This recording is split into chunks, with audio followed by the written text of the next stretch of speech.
Unfortunately for Personnel, one of their good matchups was not the one that they played against Hex Mambo, who we'll be seeing in our next set. No, yeah, Hex Mambo has been looking mighty good. I wouldn't even say as of recent. Hex Mambo has been a very consistent, just paragon of power from the EU SEC, and I expect that to continue. A team that we are potentially considering a favorite to upset one of the SPL squads. Certainly the favorite from this tournament if somebody's going to have a chance. But that'll be later down the road, and Hex Mambo still have to qualify. Now, over in Group B, we just saw a match from that side of our event so far. The Aru Scorpions knock out Thunderhead. So unfortunately, we will say goodbye to the number 1 SOC team. And the Aru Scorpions stick around. That's our number 3 SEC team. Later on today, our final match of the day will be Highland Ravens Gilded Gladiators. That one, not a knockout match, but is a promotion match. So the Highland Ravens will advance if they're able to win that one. So the Gilded Gladiators and the losers will fight for the final spot in our next stage up against the Aru Scorpions. So that's over in Group B. Over in Group A, we get to advance a little bit further forward in this group with Hex Mambo up against the Niflheim Wargs. So this one is an advancement match. The loser will not be going home, but the winner guaranteed to be playing tomorrow and later on here in the weekend. And this one, sneaky, very interesting, where the loser will drop down against Personnel, who now look rejuvenated after a 3-game win against the Styx Ferrymen. So Hex Mambo versus the Niflheim Wargs here over in Group A, and this will be our last bit of Group A action for the day. Obviously, Miff, you're favoring Hex Mambo in this matchup. Have I made it that obvious? Obviously, I'm favoring Hex Mambo in this matchup. They dominated their SOC opponent earlier on this weekend. They dominated their SEC opponents throughout the year up to this point. Remember, with an upset yesterday, it's the Gilded Gladiators, the lower-seeded SEC team, that now ends up running into Hex Mambo. And to beat a team like Hex Mambo, it requires a full team effort. And not only in the macro game, but every single player has got to step up, because in the individual matchups, it's hard to beat the individual players on Hex Mambo. And one of the win conditions, Miff, with some storied names on the team for Hex Mambo, has been Dzoni. Dzoni came to play against Personnel and really took those games over. Yeah, it's hard to say exactly what Dzoni's god pool is, because it is so largely shifted from what we had become accustomed to seeing from him in the SPL during his stint on the Valkyries. Back then, it was a lot of global presence, things like Thor. He was playing Loki, given every single opportunity, occasionally moving towards the Apollo on a fun day. Since then, his god pool has been all over the place. Dzoni's been having just a romp in the Assassin and Mage tab since he's jumped into the SCC. And that versatility may make it a bit difficult to lock down exactly what he's going to do or where he's going to go in P's and B's, but fortunately has for the most part stayed consistent in play style. Loves to get involved early, ticks over to level 5, generally will make a gank towards either one of the 2 side lanes. Does not necessarily move into towards mid nearly as often as some of these other junglers, does really make his money in either solo or the duo. So I'm excited to see what he brings, but whatever he brings, whatever it is in selection, likely just going to be aggressive. Yeah, the good news is for the Niflheim Wargs is you know what Dzoni's going to do. The bad news is that it often means he's just running at you, and more times than not, it's worked out throughout the year, and specifically throughout Phase 3, and so far here in the EU SEC Rose to Worlds. So, Niflheim Wargs, how do you step up? How do you beat Hex Mambo? If we're going eye for an eye here, we've got to look at the jungle matchup. And admittedly, in a 3-game set where the Niflheim Wargs were able to get a win over the Styx Ferrymen, an upset win, Sarpeii stepped up big time out of the jungle for this Wargs team. And Miff, Sarpeii has got to do it again, because it's a hard matchup into Hex Mambo. Very impressed with what Sarpeii was able to accomplish in his set yesterday. Starts it off with a 10-1 or 11-1 performance on the Thor. From there, bit of a stumble in Game 2, but Game 3 right back to form. Phenomenal, phenomenal individual output. For the most part, when you look at these sets, it's just early aggression from Sarpeii, who is really the only one finding those kills in the early. Individual aggressive play from a team that, for the most part, would prefer to stay a bit more passive and play towards those objectives. Sarpeii acts as that bridge into the mid and late game. And I tend to agree, man. If they want to have any sort of chance standing up against Hex Mambo, it's going to come down to a lot of Sarpeii creating those opportunities for his team to scale up. Hex Mambo don't strike me as the type of team to take any of their sets lightly. But it is possible every once in a while where this is a team that got a bit of a taste for beating SPL teams at Smite Summer Masters. Remember, they got handedly beaten by the Scarabs, and the second time around is when Hex Mambo won. Every so often in the history of not only just competitive Smite, but competition in general, a team that's favorited heavily, will look too far ahead of time, look way towards the end, towards their opponents. I don't think Hex Mambo are that type of team, but potentially can get caught off guard along the way. Niflheim Wargs will need a bit of that as we head into picks and bans for game number 1. And this is where I start to look at some answers from the Wargs, their draft strategy, because to your point, Myth, I don't know how you can just heavily ban out Dzoni. The guy's got too many gods in the god pool. But even if it's not Dzoni, Trixtank is a serious win condition over in the duo lane. If it's not Trixtank, it's Echrome. Now, Echrome struggled a bit. There were moments, even in the SOC set, where Echrome was going toe-to-toe with Duduin for personnel. Don't laugh, Myth. I said it right. And so maybe an opportunity there for the Wargs over in the duo lane. But early on here, we're taking a shot at the Duduin lane. Early on here, we're taking a shot at Trixtank. We're also taking a shot at Dzoni. And then also taking a shot at Echrome. Let's spread out where our bans go. But when you spread your bans that widely, you're not exactly targeting any individual player. Yeah, Echrome just gets Cupid. Yeah, he just got Cupid, and if he didn't want the Cupid, there were plenty of other hunters that are pretty viable as well. We've seen that Heimdallr in the past, especially during the regular phase, has been a high prioritization in the EUSCC as far as the dual lane is concerned. But instead, Charybdis the lock-in for the Wargs. There's a whole lot of generalized, just strong picks still available. I'm thinking of things like the Hades, the Vulcan, the Khepris out there as well. Even Yemoja still available. Maui has been a massive selection in the SPL as of recent. But the EUSCC has shown that they have developed their own meta. They play their own style. And for some of these teams and for some of these players, it's Chronos. And for some of these players that have been piloting Chronos, like Zyrhoes, it's been Chronos for 8 or 9 years. Yep. No surprise here. Still works. Able to rewind the clock a bit and play like some of his best years. Your eye twinkled when you said that. Did it? It did, yeah. I just have really nice eyes, Myth. They twinkle. Okay. They twinkle all the time. Can't you see it? Oh, God, that hurts. You can't look straight into it. The question is, Myth, as picks and bans will roll through here, and we'll do a full rundown in just a moment. I'm curious your thoughts. Oh, we're on the crane. Whose camera is that? Oh, okay. Do you see the twinkle? Yeah, have you seen the, what's that, like, 2008 meme, like the super obsessed girlfriend? Yeah. Yeah, you got those eyes. You got crazy eyes.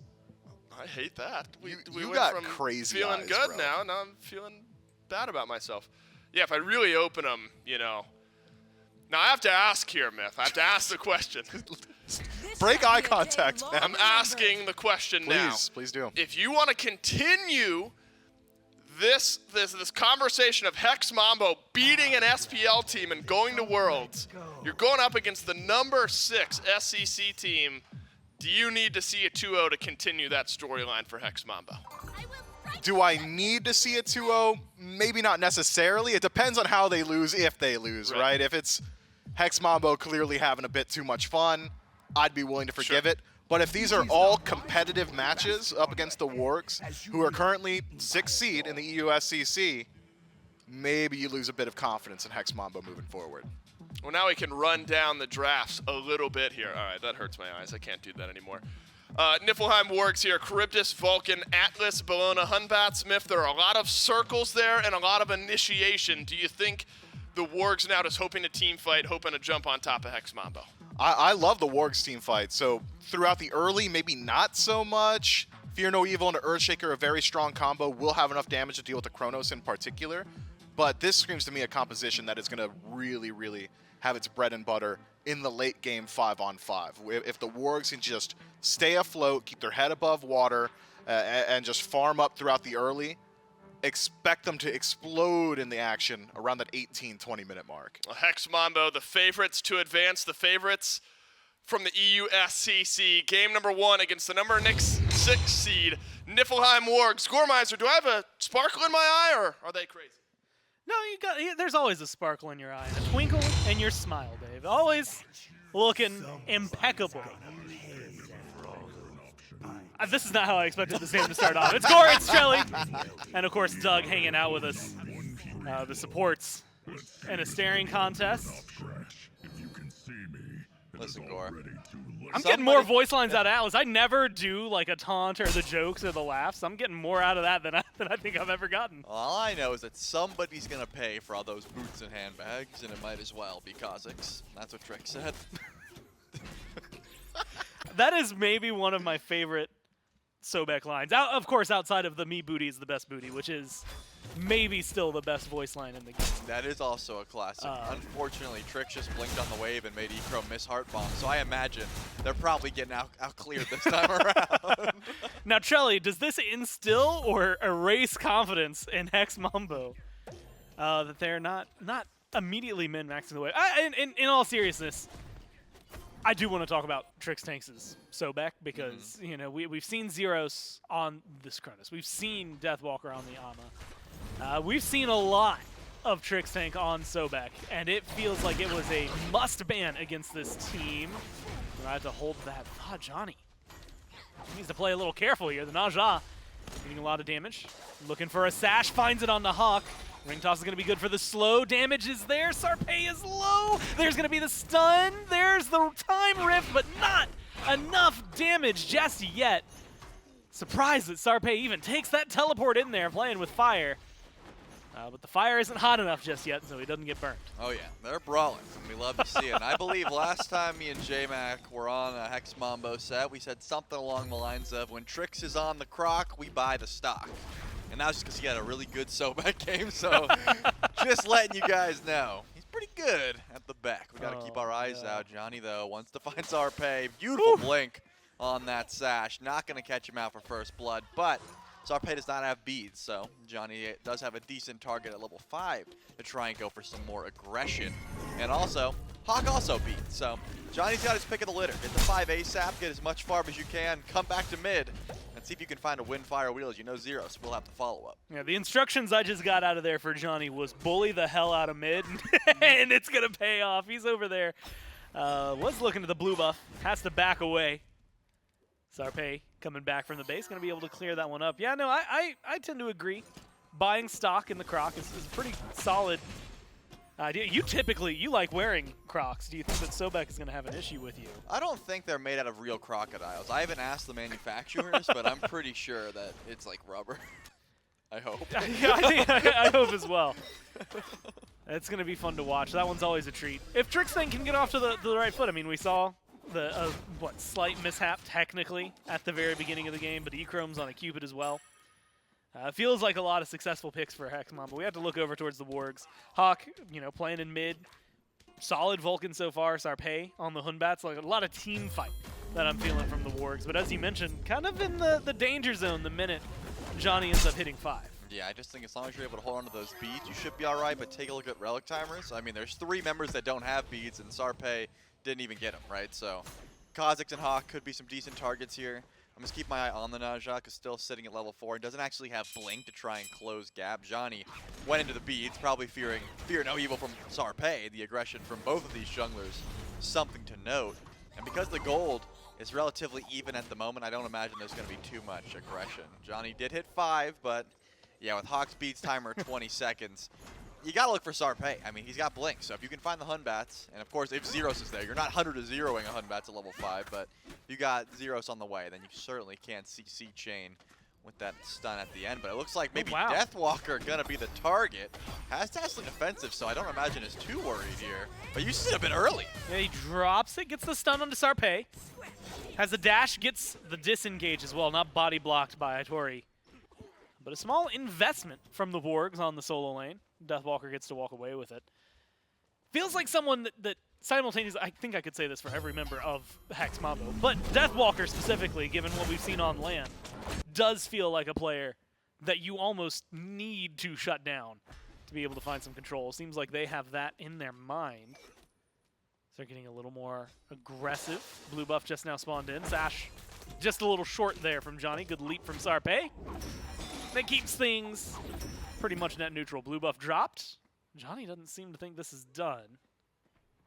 Sarpeii and Itori do, though, so they're going to get on out of there and let this one fall. Yeah, you can tell Dzoni was trying to set up for that ultimate because he didn't have the sash after that, but I don't think Sarpeii wants to walk up to a blue buff blind, especially without beads. Looks like Earthshaker's to be to clear the wave here. Hawkk not one to brawl with Zyrhoes, wants to go back and get that Book of Thoughts stacked up. And Zyrhoes seems to be mirroring that build, so Hex Mambo, you gotta think, just okay with going late game here. Even when you got a Chronos, like the longer the game goes, you're not gonna be too upset about it. And since the way Deathwalker likes to play solo lane, especially with a pick like Ama anyways, is just, hey, I'm gonna steal away a bunch of farm, I'm gonna proxy waves, I'm gonna zoom around, don't rotate. Like, I will not be rotating in until I'm level 20, but trust me, I'll be up like 3 levels when it happens. I think Itori has been able to get relatively aggressive, you know, using that Eagles Rally to try and force out the ultimate. Like that, for example, just constantly going for these ultimates. And Deathwalker was like, I don't care. Like, I am not fighting, I'm not looking to have a 1v1, I just want to farm as quickly as possible. I mean, Deathwalker had no mana to work with there, and he's just like, come on, man. I'm just like I'm already on my tower. There's a wave right here. Does not hesitate at all. Has the teleport available. Both solo laners do. That's always something. In lane, maybe not as big a deal. You can talk about farm game, stuff like that, but later on, maybe a bigger deal. You mentioned not having beads. Itori is on that list, and up into the sky he goes with Dzoni crashing down, Beautiful. and it's a first blood going over to Deathwalker. Textbook gank. Now you could tell Sarpeii was on the way, had the blink, fear no evil, was not close enough. Beautiful silence as well by Deathwalker to make sure Itori could not close any sort of gap here. Now Hawkk gonna be plucked in, losing the beat, and goes into the lurking in the water. But here comes Dzoni. Well, good Sash should confirm that one as well, but Trix gets credit for that kill. Yeah, the damage off the ult plus the time rift from Zyrhoes. Lining up like the stars, and they get the beads. Dzoni is gonna have a good time coming back to mid whenever that ult comes back up. Free reign of the jungle seems to be the domain for Hex Mambos. Trixtank maybe going a little too deep, going for a red buff on his own. This is just a classic Trix play. Probably not even gonna get it. Maybe gets the minis. You know what, I'm kind of interested. Which support's gonna be able to confirm this one? Trix got it. Looks like Trix, yeah, picks it up. Wow. Steals it away. Cozyx maybe feeling a little worse. He got both minis as well. So a full camp of experience towards Trixtank there, and maybe most importantly for Hex Mambo, away from Hawkk. And with that kill that Zyrhoes, or the assist that Zyrhoes was able to pick up, it's now a nice little 9 to 8 experience gap there in mid. Trix is like 300 gold up on Echrome too. This man is just power farming on the Sobek. He was ahead of Dzoni for a second there as well, so gotta watch out for the fed back. And also, if you're Hawkk, you gotta watch out for Dzoni. Remember, Dzoni didn't use that Windfire Wheels for that kill, didn't need to. So the Naja is just sitting around mid lane waiting to see if Hawkk will step up and let an ultimate fly through. I'm wondering how much Hawkk is going to step up, and you see he's underneath his tower behind the tier 1. I don't think there's going to be an opportunity for an ult unless they really force this. But over on the left side of the map, Echrome forces out that dash early, but Sarpeii more so wants the Interceptor. Not going to go for the ult or any beads burning. Echrome's going to be just fine for now. It is worth mentioning, again, a nice upset from the Wargs yesterday. So far, maybe not the exact first steps in the game for this set they wanted to take. Hovering around 2,000 gold in favor of Hex Mambo. Plus the 2 kills, 2,300 experience. Good start for them. Beads still on cooldown. I've been kind of watching Dzoni carefully.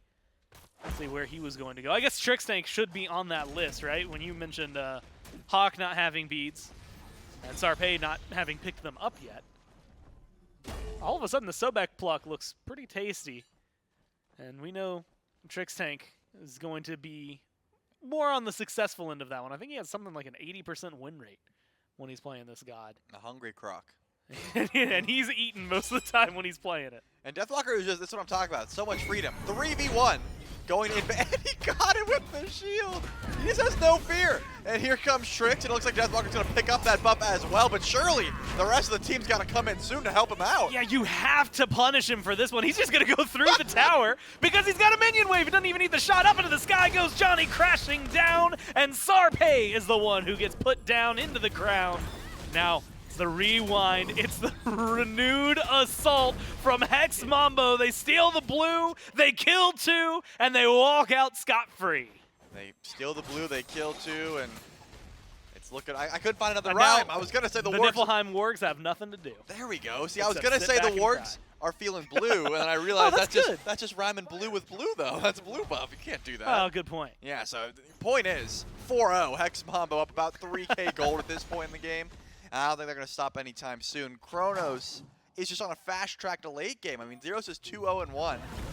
That one assist does start to add up because stacking up that Book of Thoth, already level 12 at 10 minutes, and Deathwalker is also level 12. This is actually a fun game I play sometimes with Hex Mambo. Who's going to hit 20 first? Usually it's Deathwalker, but Zyrhoes is always a close contender.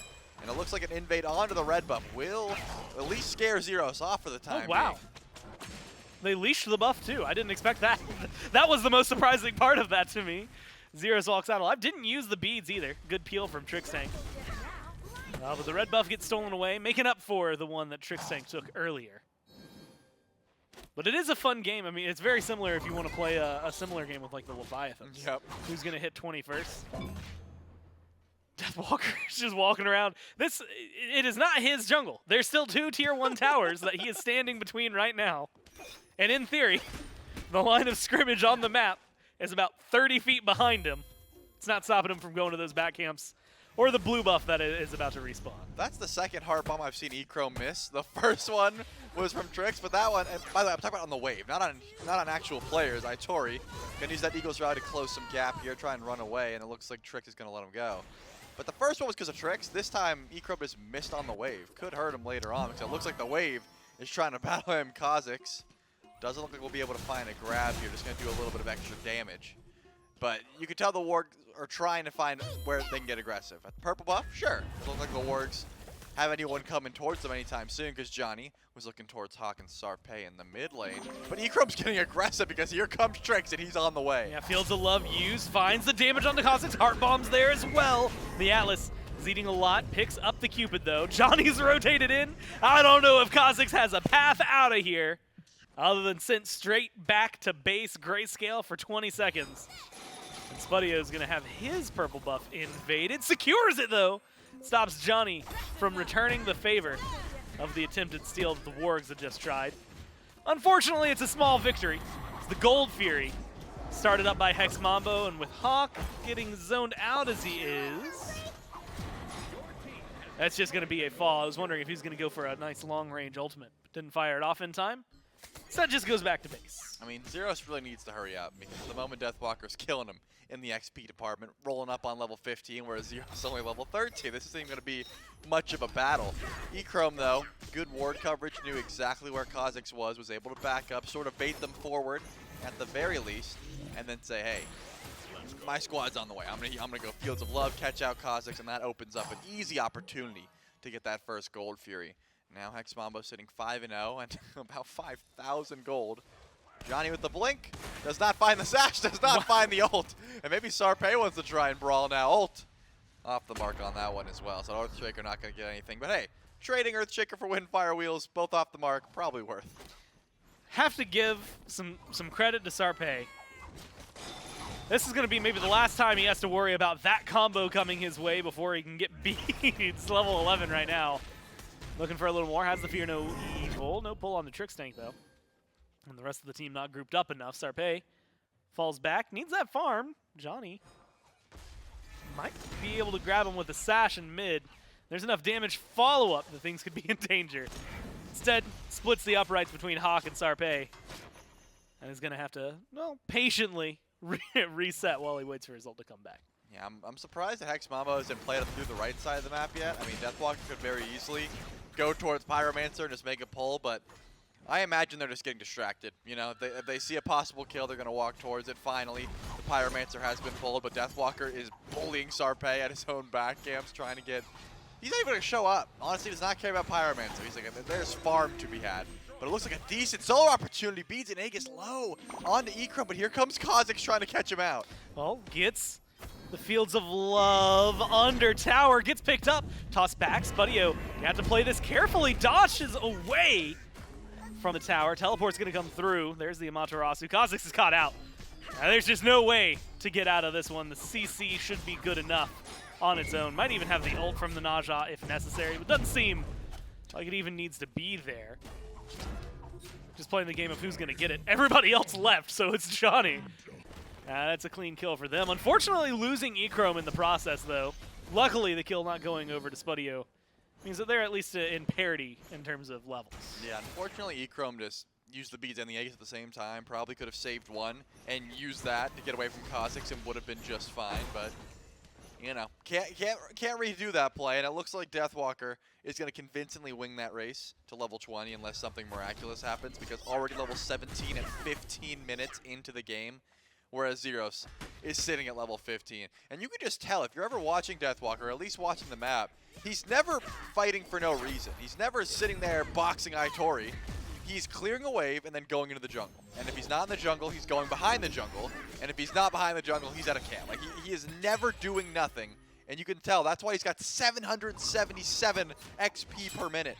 He's going to hit level 20 and then rotate and help his team afterwards. You can't make those plays unless your team is ahead, because of course you just get rotated on. But Deathwalker has such a great understanding of when he's allowed to farm. Like right now, as it turns out. 2-level lead for him, 17 in 16 minutes. Oh! Fear no evil off the mark. Trixtank goes for the pluck. Finds it on the Cozyx. Our bomb's there. Not fully charged up for the passive though. Sarpeii goes in onto Echrome. And it's a split attention span. Trixtank looking for the kill onto Cozyx. Echrome turning it around onto Sarpeii like it's nothing. And now Trixtank, all he needs is a little bit of close gap. Doesn't even need it. He's got Zyrhoes. It's going to be just enough between Hawkk and Spudio and the towers. Stop him from diving. They save Cozyx. They lose Sarpeii. Now the Wargs are going to lose a few of their offerings. A red buff as well. Zyrhoes is going to strip away. Purple buff spawns in soon. And Johnny's going to be splitting attention between that and Spudio over there on left. Does he get speed too? Deathwalker I'm curious if he's going to take this speed is buff at too. the Phoenix line. Wait, Sarpei's on the way. He really wants to save this speed buff, but Deathwalker and Trixtank as well going to get the feeds down from Hawkk underneath the tier 2 tower. And Deathwalker steals away the speed buff. Should be 20 by 18 minutes. That's my guess. Probably 2 more waves and a buff or 2.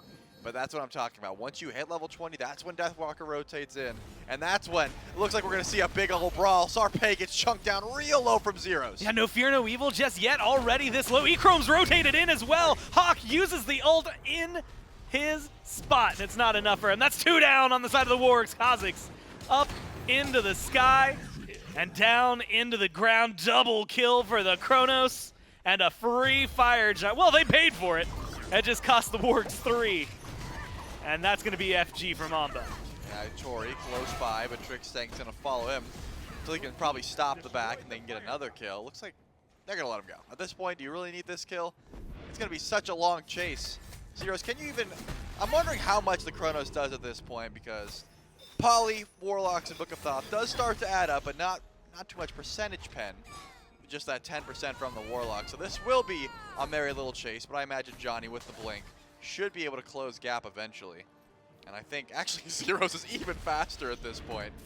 While that chase is going down, let's think about what else could happen here. Primal Fury, probably up next after this kill on Itori. He got his red buff too. Yep, just might as well farm the buff in the meantime. And yep, Deathwalker hit level 20 by 18. Sarpeii shows up to try and kill Zyrhoes, but he's not winning that trade. Not by himself, but he's got backup. Shut down. 5, 1, and 2. You trade your life out for it. And I guess it costs 2 to kill off Zyrhoes. Oh no, that cost is going up astronomically. It costs 3 to get rid of 1 mid laner. Didn't even use the rewind either. Beads Aegis down. You can see from Itori's pathing that even tower shots were more favorable than standing in front of the Chronos for too long. Unfortunate for the Wargs. They come back, they get rid of 1 FG buff. They lose 3 players to do so. They do, and there is still plenty of towers left. Tier 1 and Tier 2 on the left side of the map. Deathwalker went back for the speed buff respawn. Didn't get it. Goodbye, Hawkk, to make sure that Sarpei's buff will be waiting for him on the respawn. The farm is not going to stop anytime soon. Primal Fury goes down, and now left Tier 1 finally should be the target here of Hex Mambo. You can tell that mid-trebuchet is going to be gone. Is Dzoni taking a 1v1 here versus Spudio? Not going to be the easiest fight, especially with Spudio's beads being down. That Aegis could be an opportunity as well to try and brawl. And Sarpei's on the way. Will Dzoni get baited? I doubt it, because the rest of Hex Mambo on the left side of the map just farming. Yeah, he hit the Tier 1 tower line and never left at that point. Blink came up. I was wondering if Dzoni blink and ult up was going to maybe blink, sash, ult, try to kill Spudio in the sky, like you said, with beads down. Instead, he backs to base. Might be able to stop. He walks right by, gets rid of the jungler. Itori's going to slow down as well, giving his team a numbers advantage around the Phoenix. He's just playing Irritator. Unfortunately, doesn't stop the last one for Sarpeii. He's keeping Itori occupied. Even as a level up on Itori, he's getting the better of the damage trade. Hasn't used his ult just yet, but who needs it? The autos are there. Oh, now it's going a little back and forth. Itori leading the way. The heal from the Najah's good. The hammer a little bit better. Dzoni forced to run away, trying to heal up off the camps. Turns around. There's the sash. There's the sky. And there is the kill. Soloed in the jungle. Itori goes down. Yeah, you could tell Itori was trying to force that fight before any more heals or any more cooldowns could come through. But Dzoni, ever the veteran, played that one as smart as you can, healed up a bit, and then once the cooldowns came back, was able to hit that ultimate and make sure that Itori goes down. And now left bird, also going to be the target. Beautiful pull in, though, from Cozyx. No follow-up. That triple pull means nothing. Good rewind from Zyrhoes as well. It means that all of Hex Mambo have lost their ultimates. As Dzoni's just getting mid-Phoenix now by himself. Dzoni's a one-man band, and he does not need any help. Luckily, he's got a good surrounding cast anyway. Deathwalker leading the way. Dzoni, Zyrhoes combining to help get a kill. 6-1 and 3 now for the Chronos. You got to talk about it. I mean, you mentioned it when it was 2-0 and 1, that you got to slow down Zyrhoes while you can. There's not a lot of slowing that's been happening here, except by the Chronos himself, stopping some time on the other side. Now, free farm, steal what you can. This is Hex Mambo's map. 2 Phoenixes down for the Wargs means that they just have to scramble to keep themselves alive in the defense. Yeah, I think it's just get as much farm as you can while you know Hex Mambo's back, because they've got 3,000 gold in hand.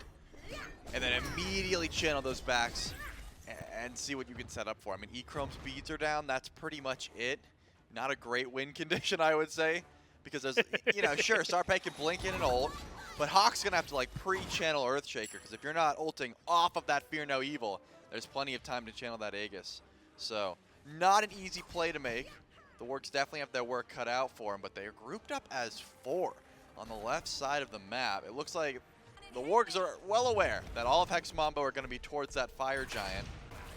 So trying to get this in the process, but Sarpeii actually juked out the sash at the very least, misses the ultimate, and uses the beads. Whoa, good juke shoes. Maybe Sarpeii can stall for a bit longer. Not too long, though. Bought him a little bit of time. Look, they're going for Phoenix on the left-hand side. Warg's trying to set something up. Deathwalker says no. And that seems to be enough on his own to ward off 4. Team did back. Only a few of them, though. Echrome, Trixtank, using their lead efficiently, grabbing the Fire Giant. Still 7 minutes shy of being enhanced. Deathwalker looking for a fight. There comes Zyrhoes. There's a shot from Hawkk, but it's not going to be good enough. Wow. Zyrhoes instead puts him down. Cozyx tries to stay alive. There's only so much you can do. Spudio runs off into the distance. Well played by Hex Mambo. They get the FG. They have 2 kills on top of Sarpeii staggered out, with minions pouring into the base now. If they were fast enough, they might just be able to end. Yeah, they are pretty quick here. Spudio not going to be able to back there. Does get hit out and loses the beads in the process. I imagine easy kills here onto the Charybdis as well. And then that right side bird is the last bastion of defense for the Wargs to try and defend here. And Sarpeii, at the very least, gets that speed buff in time for the defense of time. Trix is looking for the pluck, no beads available, finds it, and Echrome should be able to finish that kill relatively easily. Yeah, Sarpeii, 4 levels down. of everyone except for Trixtank. 3 levels down on Trixtank. Itori on the other side of the planet. Right side Phoenix goes down. Fire minions here with 2 members dead. It's up to Hawkk, Itori, and Cozyx to try and make something miraculous happen here. And in terms of a comeback, 20-2. That might just be how it ends, though. Hex Mambo want a little more. Damage is being split for their team. Cozyx is low. Itori plucked back. That's a little bit of a race. They put 21 on the board right after killing the Titan 24 minutes into the game. I think it was a bit rude that Zyrhoes got an alternate timeline because it's not like they can actually kill him at that point into the game. Also, it seems excessive. He's like the god of time. That's what I'm saying. He's got the rewind, he's got alternate timeline, and he gets relics. That just didn't seem that fair to me. But Hex Mambo showing why they're the #1 seed in the EUSCC. They don't make many mistakes. And when they do, they were capitalized on. I do think that the Wargs were able to, they got the 2 kills they had, and it was just, that was the Wargs forcing these kills. And while that was happening, just so much farm going the way of Mambo. And farm still, like, it feels like an understatement. I mean, there was some good pressure over on left. Zyrhoes just kind of got to farm unchecked. Speaking of farm unchecked, Deathwalker existed in this game. Just felt like it was free roam in the jungle. Yep. Met with some aggression, but each time it was met and matched by Hex Mambo. They take game #1. We're going to kick it to a quick break, and when we get back, we'll go into game #2.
I make this motherfucker bad.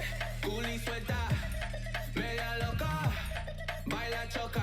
I make this motherfucker bad. Rebel y grites, gangale. Bandidos en la noche, yo que mando aquí. Ven acá, suelte mami, así me gusta Sobek. 7 copas, una juca tequila. Sal y perrear. No tienes vergüenza, mami. Baby, quiero ser el río de tu Tokio. Chingamos en la casa de papel sin negocio.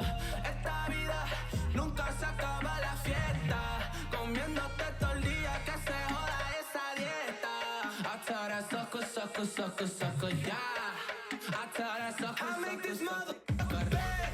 Culi suelta, media loca, baila choca. I make this motherfucker bad. Rebel y grites, gangale. Bandidos en la noche, yo que mando aquí. Ven acá, suelte mami, así me gusta Sobek. 7 copas, una juca tequila. Sal, perrear. Sal. No tienes vergüenza, mami. Sal. Ajá, no tienes vergüenza, mami. I got the fattest ass in Queens, bitch. And we really getting money. V. Let's go. Hey, yo, V. What's up? Robando corazón y todo el dinero. Me gustan los bandoleros. Blowing the bank, tíralo pa' cielo. Lo quiero entero. Dinero, papi, te quiero. ¿Qué es tu problema? Yo tengo sueño. He looking at me.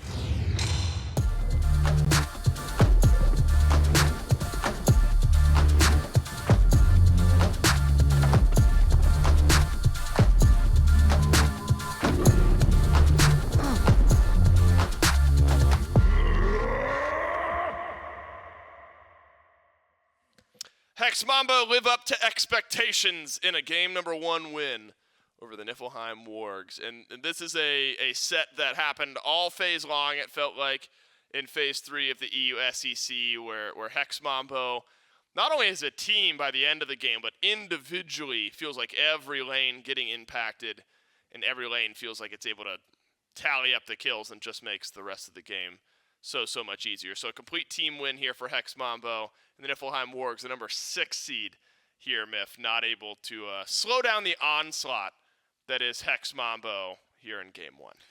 Hex Mambo, they Jazzberry jammed them. I mean, that is... All right, so you called the Aru Scorpions the next Jade Dragons. What can I say? And now you're calling Hex Mambo the next Jade Dragons? The color scheme works, man. There is some Jazzberry jam in that color scheme. And you're telling me like 22 to 1 or 2 or however many kills it was in the previous match isn't a Jazzberry jam-paced game? Is that what you're telling me? I'm saying it's whatever Hex Mambo's game pace is. Well, all right, you come up with a catchy Mamboism then. You can't put me on the spot like that. Exactly, so they got Jazzberry jammed. They got Hysteria'd because that's what Baron does, and that's their namesake, right? They got Hysteria. That doesn't roll off the tongue quite as well. No, yeah, I mean, if that's what you think is good, like, we could do it. We could say that. No, I want to talk a bit about what actually happened in the game, though, Myth. It was early aggression from Hex Mambo. Despite a composition that might take a little bit of time to wind up, it didn't really. They simply ran down every single buff throughout the early. Every single one of their lanes, for the most part, was able to keep their lane counterpart locked inside of their towers. Greater Scorpion's neutral objectives and neutral farm generally flowed easily to Hex Mambo off the back of great initiations from Dzoni, or Trixtank displacement from the Sobek, or just generalized setup from the Windfire Wheels. Otherwise, in the latest portions of the game, and it wasn't exactly late if we're going to go by, like, you know, standard Smite standards, but in the latest portions of this match, Chronos did have the itemization that he needed to just one-shot whoever was in front of him. That's true. Zyrhoes looked fantastic. Like you always say, Myth, these are sometimes the hardest games to break down. Okay. Yeah, but it's also not my job, right? Fair enough. You didn't break down enough during that segment to get us out of the replay reel into post-game stats. So there wasn't enough pushback for me to break down. How do you break down a ball rolling down a hill? You know, it just kept going until there was nowhere left to go. Dodged left around the stump. It avoided the trees. There were no stumps, man. There were no road bumps. Certainly there was. Okay, these guys strolled into a Titan kill. The stumps were the possibilities of Warg. It was the potential. The Schrödinger stump. You want me to talk about Schrödinger's opportunities here? Yes, you got to open the box and see whether it ate the growth food or not. But unfortunately, the box was open, man, and I saw it, and there was no cat in there, and there were no stumps on our hill. They rolled into a dub. That's the So the end of Schrödinger's cat is just the cat never existed in the first place. Well, you don't know until you open the box. It's no longer Schrödinger's cat if the box is open. Do you know what Schrödinger's cat is? Yeah. It's a thought experiment. There is a cat in the box, but you don't know what state it is. Yeah, because there's also poison in the box, but you're saying you open the box and there was no cat. And then you can see what state it's in. Yeah. Right, but you're saying there was no cat. There was a cat, but there was no pushback. Is what we're getting at. All of this to say the Wargs never dug in their heels in game number 1, and Hex Mambo able to roll him over just a bit. So now it's time for reaction bans from Hex Mambo here. Mm-hmm. Chronos off the table. That's big. It is until Zyrhoes just plays his next pick down the roster. I'm sure the Wargs would love to just straight up ban away exactly what Hex Mambo played, and it looks like at least for the first 3 they will. Unfortunately, they've only got the 3, so Hex Mambo, if they so choose, can reprise at least 2 of their selections. There are plenty of incredibly meta picks still available. I said it last time, and those picks are still available now. Vulcan still on the board, Yemoja, Maui, Khepri, plenty out there. And with the 6 bans rolling through, every single one of those still there as well. Sure is. Ymir, the final ban to roll through. Cupid was first picked by Hex Mambo. They'll ban it out this time to avoid that going over to the Wargs, and the Wargs will grab Ishtar nonetheless. So, probably top contested hunter pick in the game now locked in.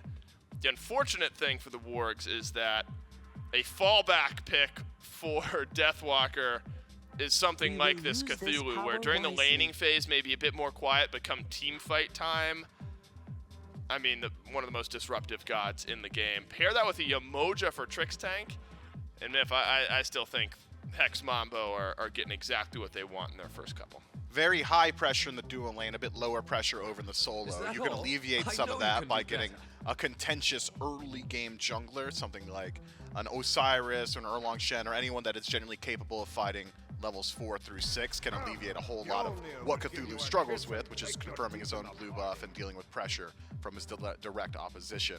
An answer that we had seen previously this week was the Achilles into Cthulhu matchup. It was a whole lot of Golden Blade Achilles, which was decent at clearing wave, but not so decent at dealing with ganks coming his way. Could be an opening there for Hex Mambo if that's the itemization we see. This is what's so difficult about pick banning against Hex Mambo. Is yes, the Chronos worked. Yes, the Amaterasu looked great for Deathwalker. Yes, Trixtank's Ymir is one of the best in the world at the moment. Unfortunately, if you ban those, you're leaving open Cthulhu, Yemoja, and Daji, 3 of still the best picks for Hex Mambo. Daji, I expect Dzoni to be aggressive early, be aggressive often in these powwows to find their impact. Now, Thor for the Warg Smith. Remember, it's something Sarpeii looked really, really good on for the Wargs yesterday. So if you're looking at counter initiation or aggression flowing the other way, I think Sarpeii carries a lot of weight here in game 2. He's got really strong counter initiation if Daji is getting involved in the team fight first, the Anvil and a Dawn to close gap, just to make sure that some of these ganks aren't hitting their full value.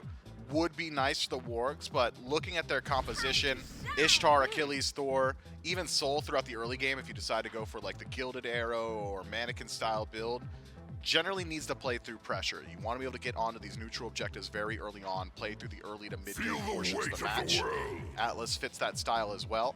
When I look at what Hex Mambo have got, Hex Mambo could be uncharacteristically passive in this game. Take it to 30, 40, 50 minutes. If there's not a substantial 10, 20, 30,000 gold lead by that point for the Wargs, I just don't see the Wargs winning in a late game team fight up against this draft from Mambo.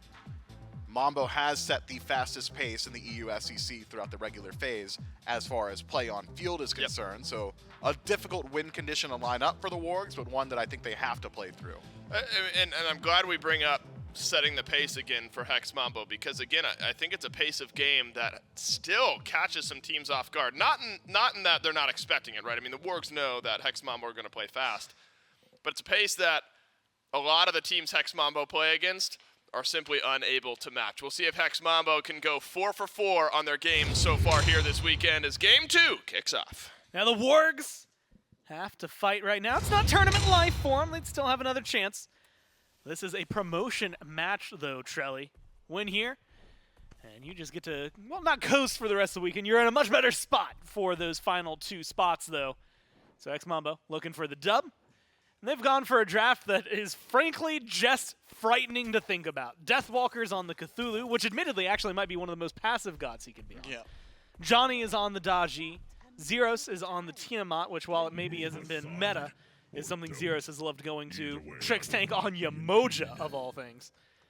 And then the one that should scare you the most, something that has warranted bans in the past and won them sets alone. Echrome is playing the Heimdallr. Very, very solid draft in my eyes for Hex Mambo. Luckily met and matched by the Wargs. I don't know. It's interesting because I look at this draft and I see all these great gods, but do they work well together? it doesn't scream to me Mambo, you know? Like, I like seeing Trixtank on those in-your-face, like, aggressive style of Guardian, which Yemoja can be, but a different play style than Yemoja for sure. Deathwalker on the Cthulhu cannot farm the way that he did in game number 1 on the Amaterasu. Sure, your team fight is still going to be insane, but you're going to be rotating out much earlier than you would be usually on an Amaterasu or something like that. But everything else, par for the course. As you were saying, Echrome fantastic on the Heimdallr, and it looks like trying to start off with a gank onto Itori. Not going to be the case, Dzoni. It's a beautiful stun. He did show up, good damage, and as you said, good peel from Itori to, you know, save himself some damage there and a quick trip back to base. But the Dzoni on the Daji, Zyrhoes on the Tiamat and Trix, or Echrome on the Heimdallr. That all makes sense to me, and I'm excited to see how they play it. But different style of draft than I would have expected here from Mambo.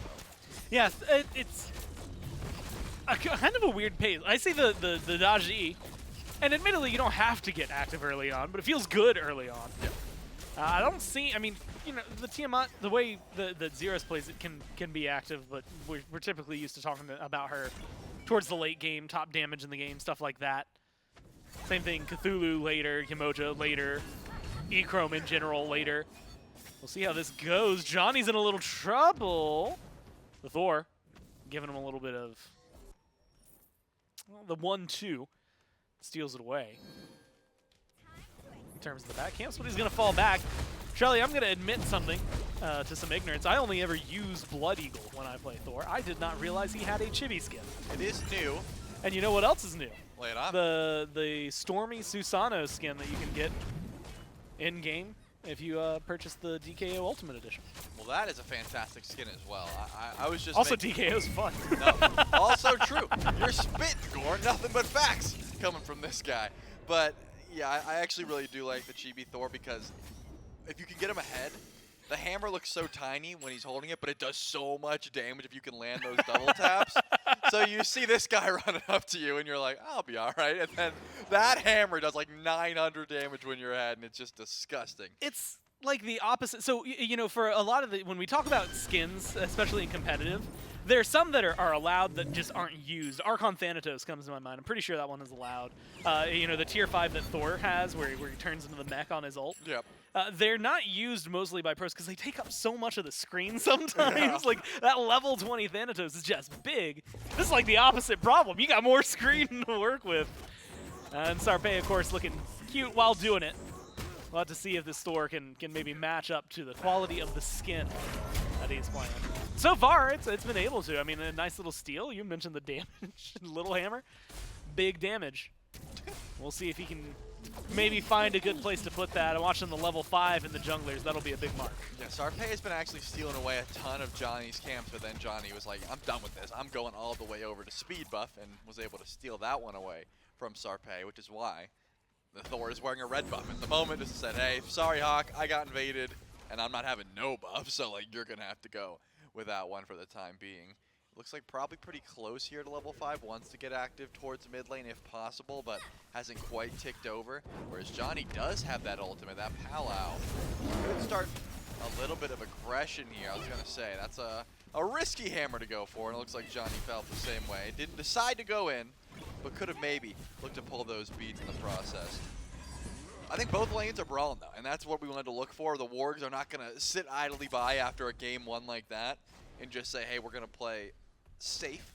They're still looking for these invades. They're still looking to get aggressive when they can.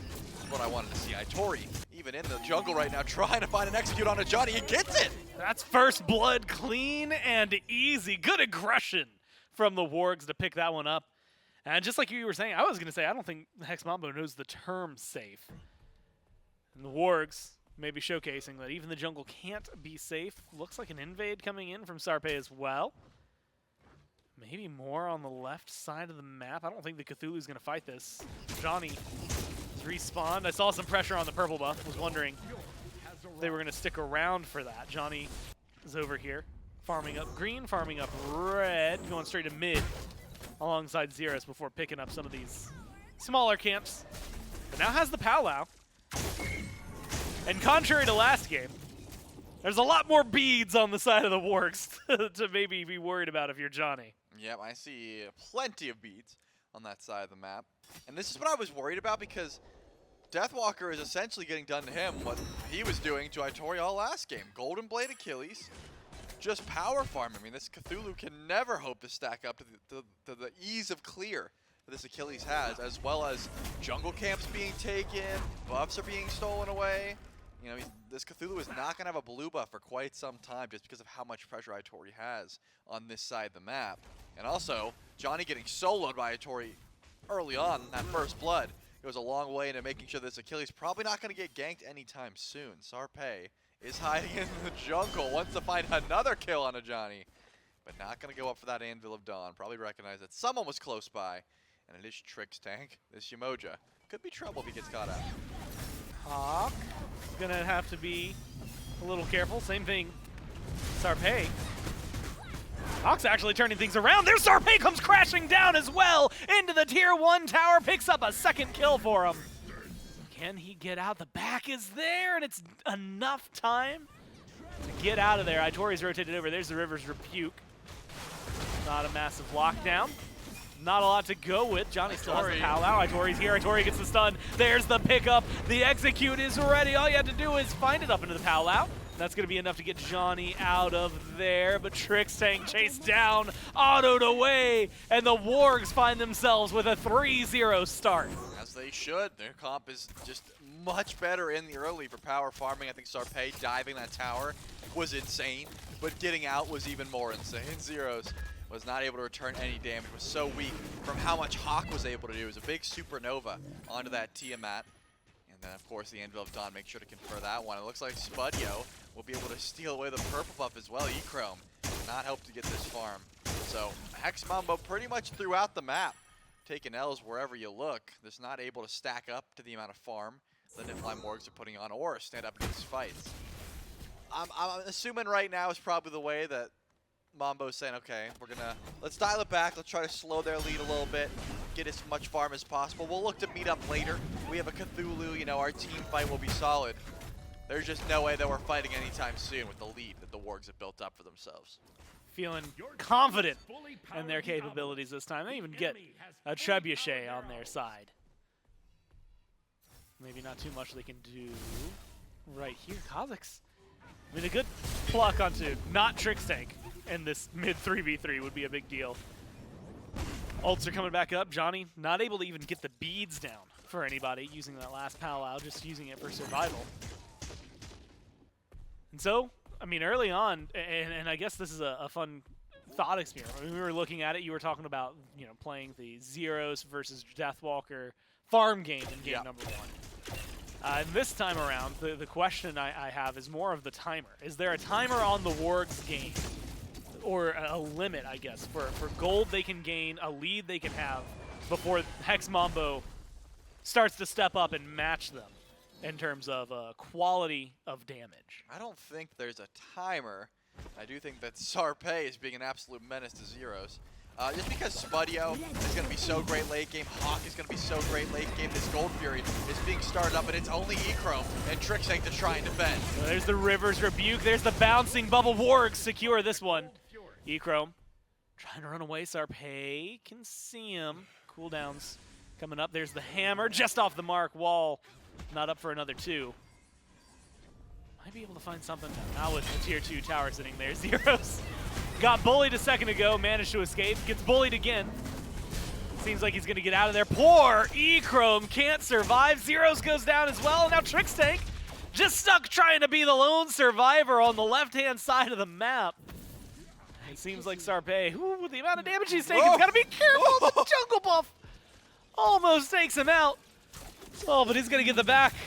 It's a big old goose egg up there for Hex Mambo. You got to watch out for those purple buffs, man. And also, Echrome is insane for not just leaving. It seems like Sarpeii, I guess with the ultimate, was able to chase that one down, but could have backed underneath that tower. Trixtank did create enough space to where Echrome could have just left, but wanted to get that wave, wanted to get a little bit of extra farm, and definitely hurt for it.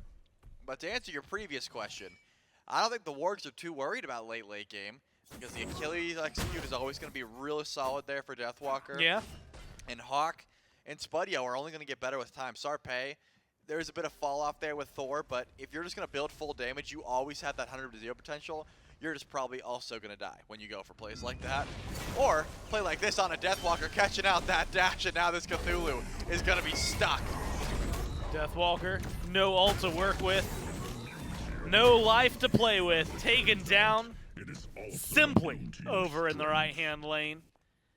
And it is 4,000 gold lead, and after game number 1, you'll be surprised to find it is against Hex Mambo, the Wargs, leading this game, getting a Pyromancer with it as well.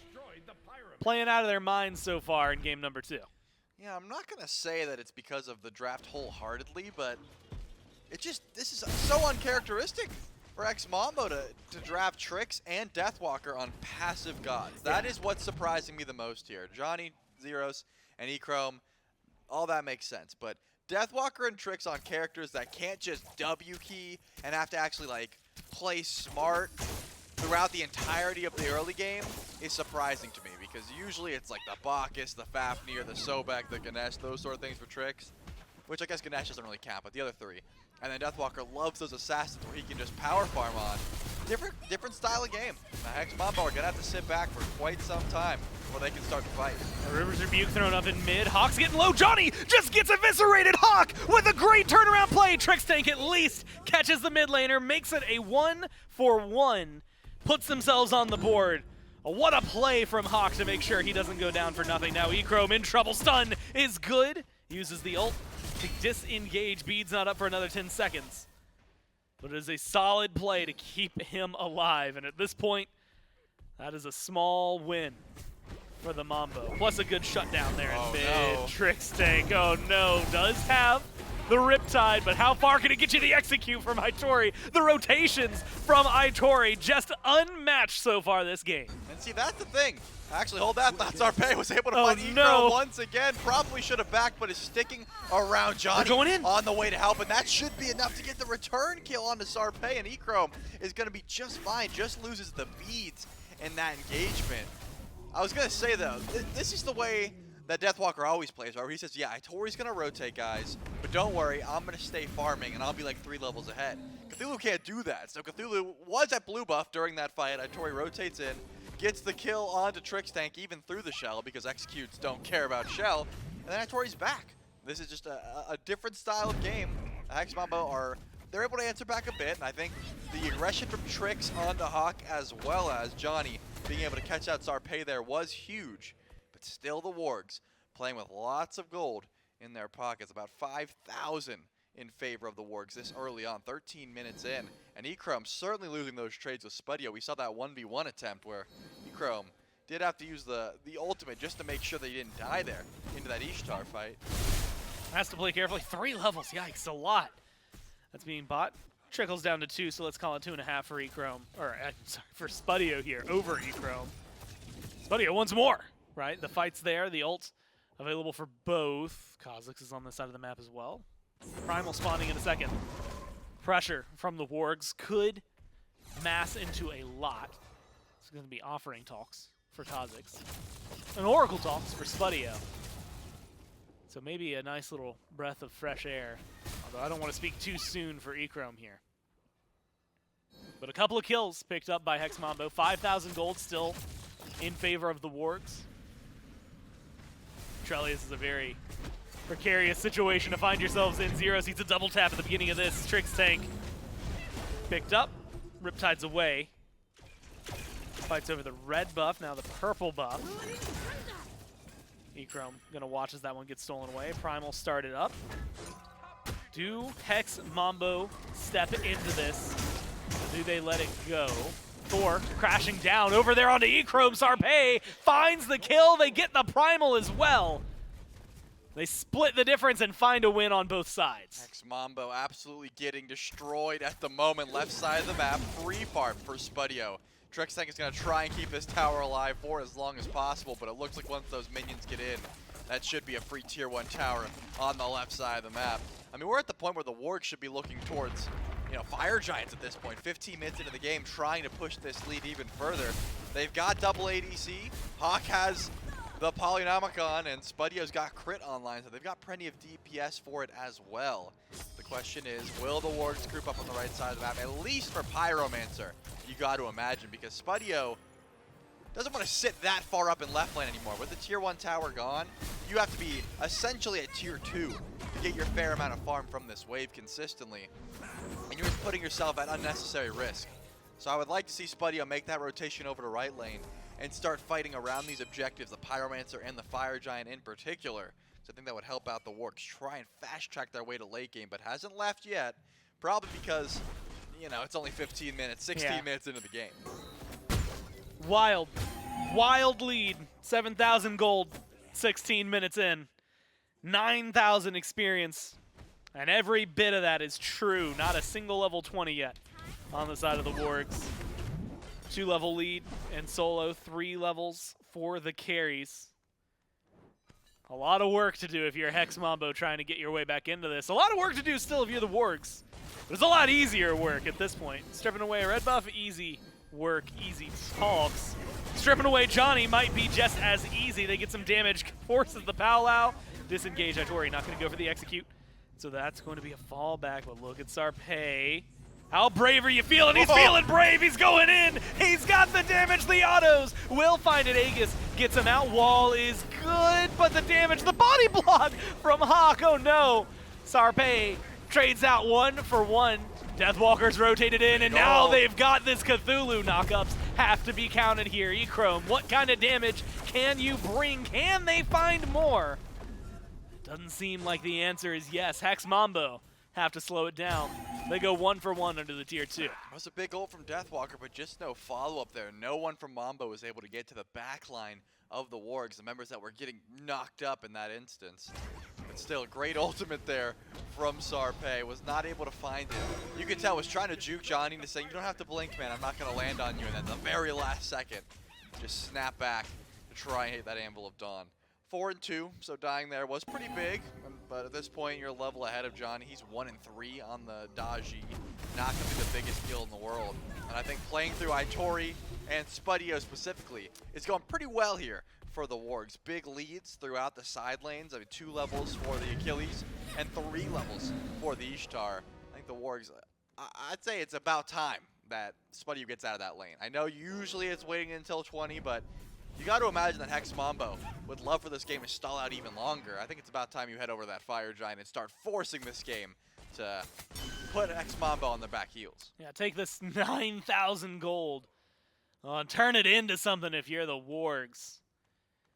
You have to imagine right now, like you said, not only wanting to go a little longer. I also, and this maybe is worth mentioning just because I feel like I've seen that so far this weekend, I think there's been 3, at least that I can think of off the top of my head, Dodgy games. All of them have been a loss. Dzoni actually might be the 3rd here. Sarpeii. He's trying to keep this one alive. Itori with the blink match by Dzoni. Dzoni, too much damage coming his way, trying to dodge it out. Cozyx, Itori, they're all there, and they're all ready. The jungler goes down again. That 1 and 3 becomes 1 and 4. You were asking for Fire Giant. It looks like it is on the horizon for the Wargs. Certainly is. Echrome split pushing over on the left side of the map, so trying to catch up to Spudio in the meantime. Hex Mambo are going to step up here. Deathwalker does have to set into madness, but this Fire Giant already at 30%. It looks like just turn on Cthulhu is going to be the call here. They force the ult. Deathwalker's taking a lot of poke in the process. If they get him execute range, could be massive for Itori. There's going to be River's Rebuke. Isolating, separating. Sarpei's low, but Deathwalker's lower. And it's a kill once again for the Wargs. Zyrhoes, Trixtank, forced to fall back with Dzoni dead still. Deathwalker gone. Echrome is on left. What was looking like a pretty appetizing Fire Giant seems like it's served up on a silver platter. Trixtank might try to walk in. One of the longest running Fire Giant stealers maybe in the league. Unfortunately for him, not only does he not get it, he dies for another 40 seconds. The Warriors have set themselves up for a beautiful siege. Yeah, I was going to say, maybe Itori able to chase that one down as well. Didn't quite have that fatal strike available to try and go for Zyrhoes, but tier 2 tower over on right getting targeted here, and Sarpeii is looking to try and catch out Echrome. Doesn't know Johnny's here. If that hammer goes down, could be in some trouble. Tries to go up into the ultimate. Will be just fine. Not enough burst damage, and Echrome was not able to help Dzoni there. That would have been a big shutdown, at least for getting the Fire Giant off Sarpeii. Was not able to find it. And now Itori lurking in the jungle, trying to find Echrome, who has no mana here to try and fight into this Achilles. He had nothing to work with, barely able to get into the Bifrost, but that's enough distance, especially with Johnny's presence, to call off Itori. Itori still playing aggressive here, as well they should. It's a 10,000 gold lead for the Wargs. Fire Giant on 5 and Oni Fury soon to fall. 2 towers left standing on the side of Hex Mambo. 21 minutes into this game. And so far they have turned this set on its head, the polar opposite of how game number 1 went. Certainly is. And the Wargs have 11,000, 12,000 just about. They're able to push up left lane. They have 2 more tier 2 towers a lot of to deal gold with. still on the map. It is a lot of gold that is still able to have, and a massive lead as well. We're looking at the point where there's not many power spikes Hex Mambo can get, anytime soon, that is, to turn this game around. Echrome, once again getting caught out by Itori, does not want this fight. We'll just be able to zoom out of here, hopefully just get away from this Achilles in the meantime after that ultimate, but I think Itori has a decent idea of where this Heimdallr is at and should be able to find that kill easily. And join the team over and left with this trebuchet on right. It looks like left side bird is not the target because Hawkk heads for mid lane as well. Unfortunate though. Echrome just had absolutely nothing to fight there. No relics, no ultimate. Thought maybe after that ult was going to be able to just hide in the background. Unfortunately caught out. Spudio as well in that conversation. Chains coming from the dodge G. Looking for the pull. Not going to be able to find it, but the damage might be there. Can they get it? No, Spudio shuts down Dzoni in the process. Kills off the Cthulhu. A double kill just for the one carry. Might be a small trade, maybe a small win for Hex Mambo if they can find a better defense, but no, Zyrhoes is getting chased down into the base. Itori has no cares in the world. Wow. And no regard for Hex Mambo. Forces them into the fountain. Turns back for the consolation prize that is the Phoenix. They're going to get left. They're going to potentially get mid here in a second. Yeah, Itori, Cozyx, Hawkk. Might as well just go ahead and slap that one down. And Trellium having deja vu. The order side knocking 2 Phoenixes down after an early fire giant and a ridiculous lead. It's just a completely different team that is on the blue side right now. The Wargs, 4 times the kills, 14K gold up, and just a breath away from pushing us to game 3. Yeah, I thought maybe if Zyrhoes died there, not enough defense to try and keep your Titan alive, but Echrome had spawned in and Zyrhoes was able to survive. At least to help Trix clear some minions and make sure the right Phoenix didn't go down, because left and mid birds are already gone. I mean, we're at the point where the Wargs can do no wrong. They're able to group up. They have about 15 seconds left of Fire Giant. Probably grab the next FG, then push in, grab that last bird, and look to send us on to a game number 3. And some last-minute buffs as well. I'm just itemization-wise, the Hex Mambo, they've got decent spikes here. You can tell Deathwalker wanted to do a bit more damage on this Cthulhu, got the Divine Ruin, so rated edge, helping Dzoni with that percentage pen. But if Hex Mambo gets caught out in the jungle, I mean, this game's just over, right? If the Wargs just group up and find Mambo, not going to be good. Sarpeii certainly having 100-0 capabilities if anyone walks up without beads to this Thor. And it looks like that's the call here. Sarpeii is trying to wrap around and find someone. Zyrhoes has 0 relics, but Deathwalker was the one who gets caught out, forced into the ultimate. Yeah, trying to stay alive. Johnny's in the jungle. Deathwalker is just getting melted, though. All it takes is a few more hits. The Cthulhu's going to be gone. The detransformation hurts. When Sarpeii lands on Zyrhoes, goes for the delete button. All it needs is a little more. Finds that one, no problem. Echrome forced the back from the onslaught on the tier 2 Trixtank. Not looking too good. Execute range is there. Riptides, maybe a little stronger. Nah, Itori chases it down, kills that one. Echrome, nothing you can say about this. Goes back to the fountain, and is going to be able to sustain.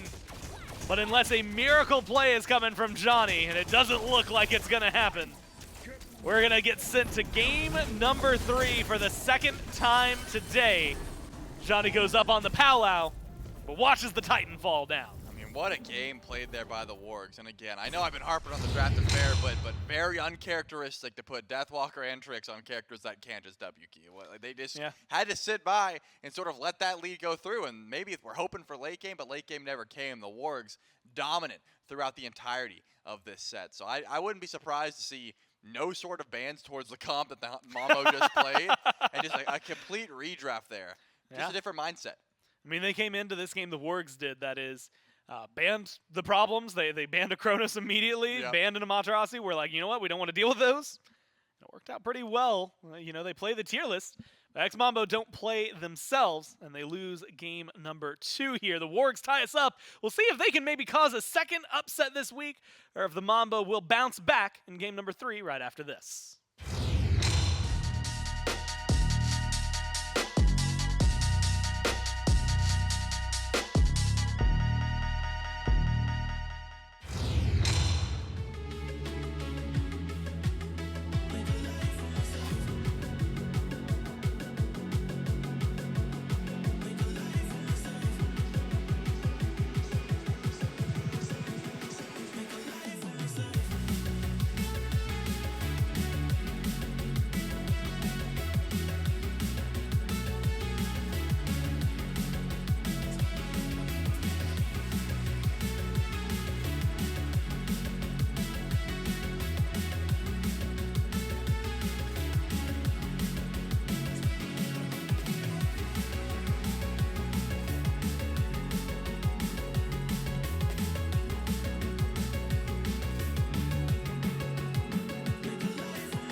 An upset, the weight of which not seen since the shores of Waterloo in Napoleon full-on retreat. As the Niflheim Wargs, they're your number 6 seed coming into this event, upsetting Hex Mambo in Game 2. So not the full upset just yet, but still pushing this one to 3, I think miraculous for the Niflheim Wargs and making Hex Mambo maybe question some strategies moving forward here. This event, this weekend. If you set it up a bit in picks and bans, you figured early pressure might be the name of the game for the Wargs, and they were able to find it. Broken clock twice a day, Dave, but I do like exactly how Blind the Wargs... squirrel finds a nut every once in a while type thing. Right. Go ahead. You ever heard that one? All right, no, we can't do this again. Go ahead. Break it down, please. I loved how the Wargs were able to play through the early game. They get a whole lot of pressure exactly where they needed it. And what happens was Hex Mambo's front line, when falling behind as they did throughout the early, really struggled to find footing in any one of these engagements. You could watch when Deathwalker would rotate into some of these team fights, and there was just an answer every single time. The essentially double hunter composition of the Wargs, one magical, one physical, was able to deal with him with extreme ease. Trixtank, not exactly on one of his bread and butter picks. When I think of Trixtank, I think of Sobek, I think of Ymir, I think of Bacchus, and the through line with those three is that they can get in your face and they can do it early and often. Yemoja, for the most part, wants to play in that back line and is already pretty hard to execute on, lead notwithstanding, and he wasn't playing with one. So the Niflheim Wargs, very early on, roll through Hex Mambo. They don't let go of it, and then they keep the pressure up. We've seen the EU SEC at times fall into the trapping of, we've got the lead, let's not fumble it, play safe, farm our own camps. Niflheim Wargs played with confidence throughout the entire duration of this match, pushing the envelope, fighting on objectives, fighting on gold, Pyromancer, and keeping Hex Mambo off balance. They were like 16,000 gold ahead at the 24-25 minute mark. That is ridiculous type pacing. Normally what Hex Mambo is doing to other teams, and the Niflheim Wargs able to get it done here in game number 2. Itori on the Achilles felt like a difference maker. So did Sarpeii out of the jungle, and I think Hawkk has put together a really nice game here in game number 2.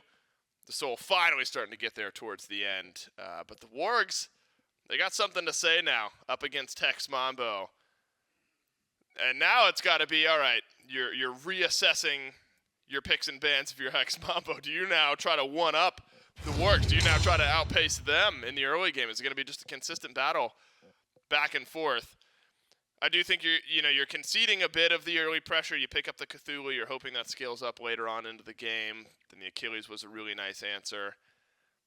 We were talking about what do you need to see from Hex Mambo if you're giving full confidence in potential to beat SPL teams, those types of things. I'm still not taking that away from this team.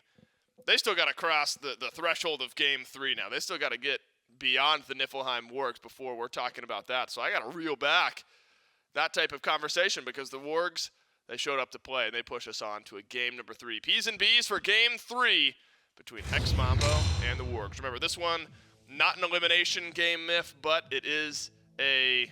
Advancement.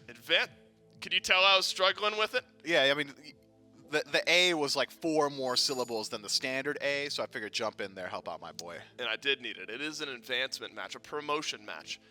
Oh, is that what you were looking for? I failed you. I was looking for promotion, but advancement got us there nonetheless. And it is Hex Mambo finding themselves in first pick. The Chronos again gets taken away, so that's an adaptation from game 1 that the Wargs sticking with here. Though Chronos scales up nicely later on into the game, still Zyrhoes was able to find early pressure on the Chronos there in game number 1. And honestly, a early and maybe an important respect ban here. Sarpeii looked good on the Thor. It gets taken away by Hex Mambo, and the jungler of the Wargs will have to look elsewhere for some early pressure. When I evaluate Mambo's previous draft, Dave, I think that each individual piece, fine. They had great individual selections. Maybe the only thing I'm willing to question holistically is the Tiamat. That's a pick that's really fallen off.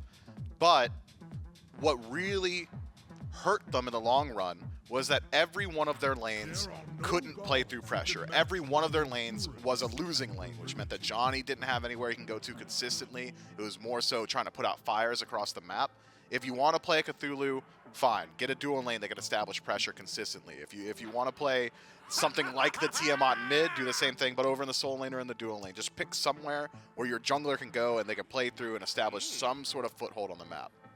Maui now for the Wargs. Pair that with a Cernunnos. So Cernunnos has been really popular in the Hunter tab throughout the course of not only the end of Phase 3 playoffs in the SPL, and already here this weekend in the EUSCC Championship weekend.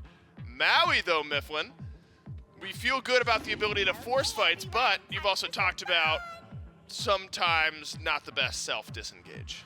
Maui, more than any other god in Smite, is reliant on his allies. Absolute statements. More than any other god. They're just about every single other pick in the game. Well, hold on. Every single one. Do you know off the top of your head how many gods are in Smite? It's like 120 something. Right, something like that. If there is 120, 119 gods in Smite are better at self-peel and acting as a solo agent.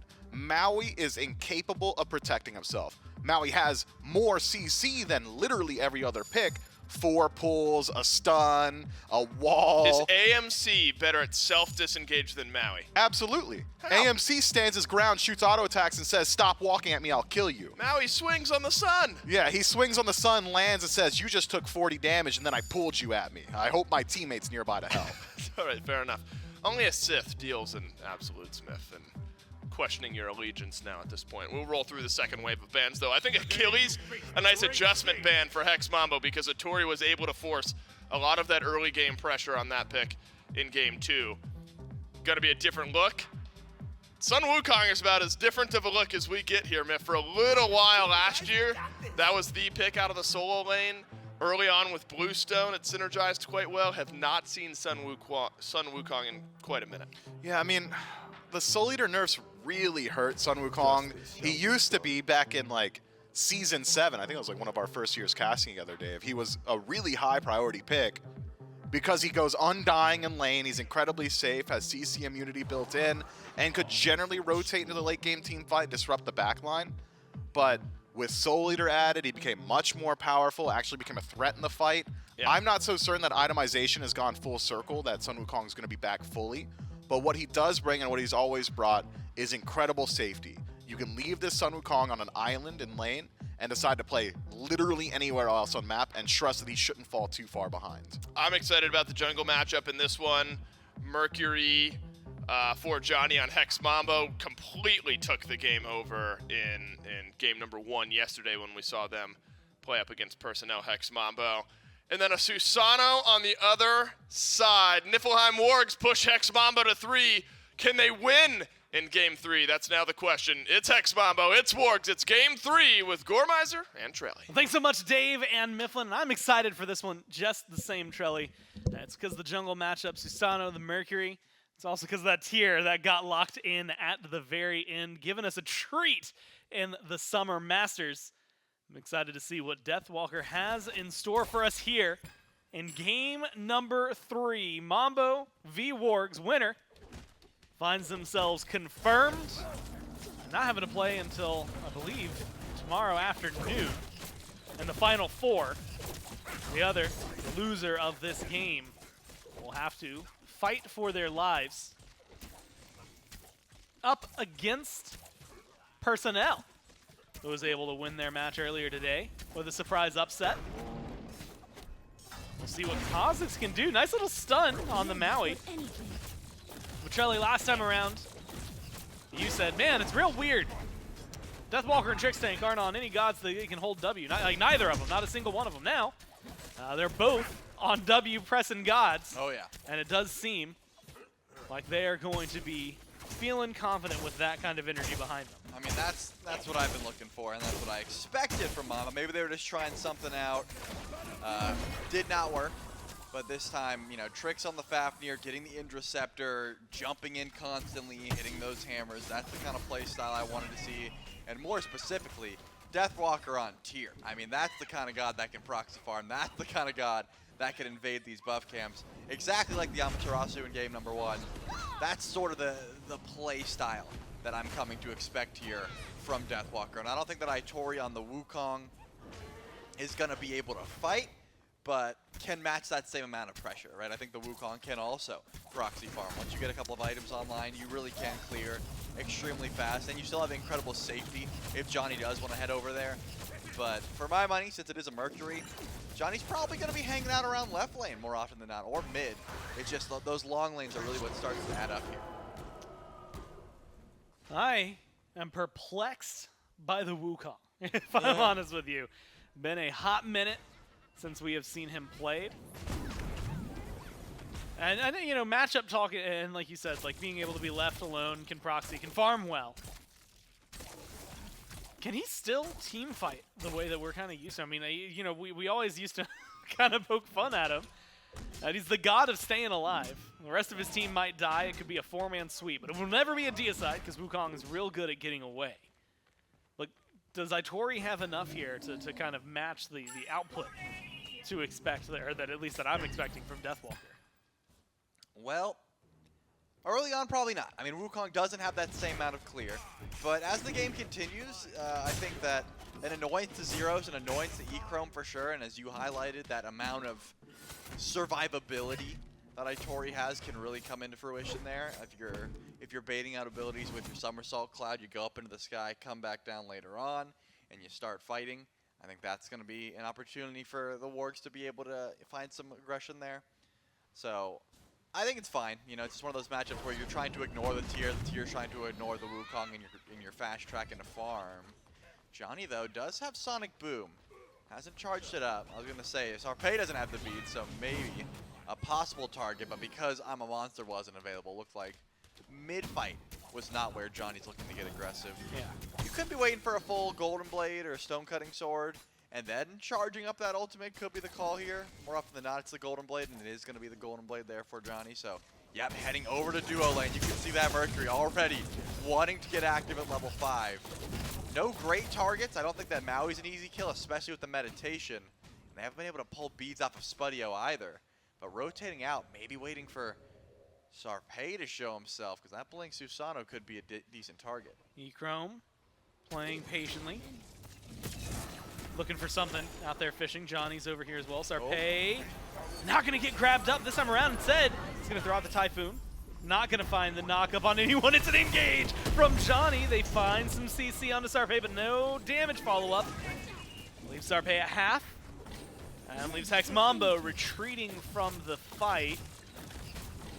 Trixtank slowly getting pulled in. Never seen someone fish for a dragon before.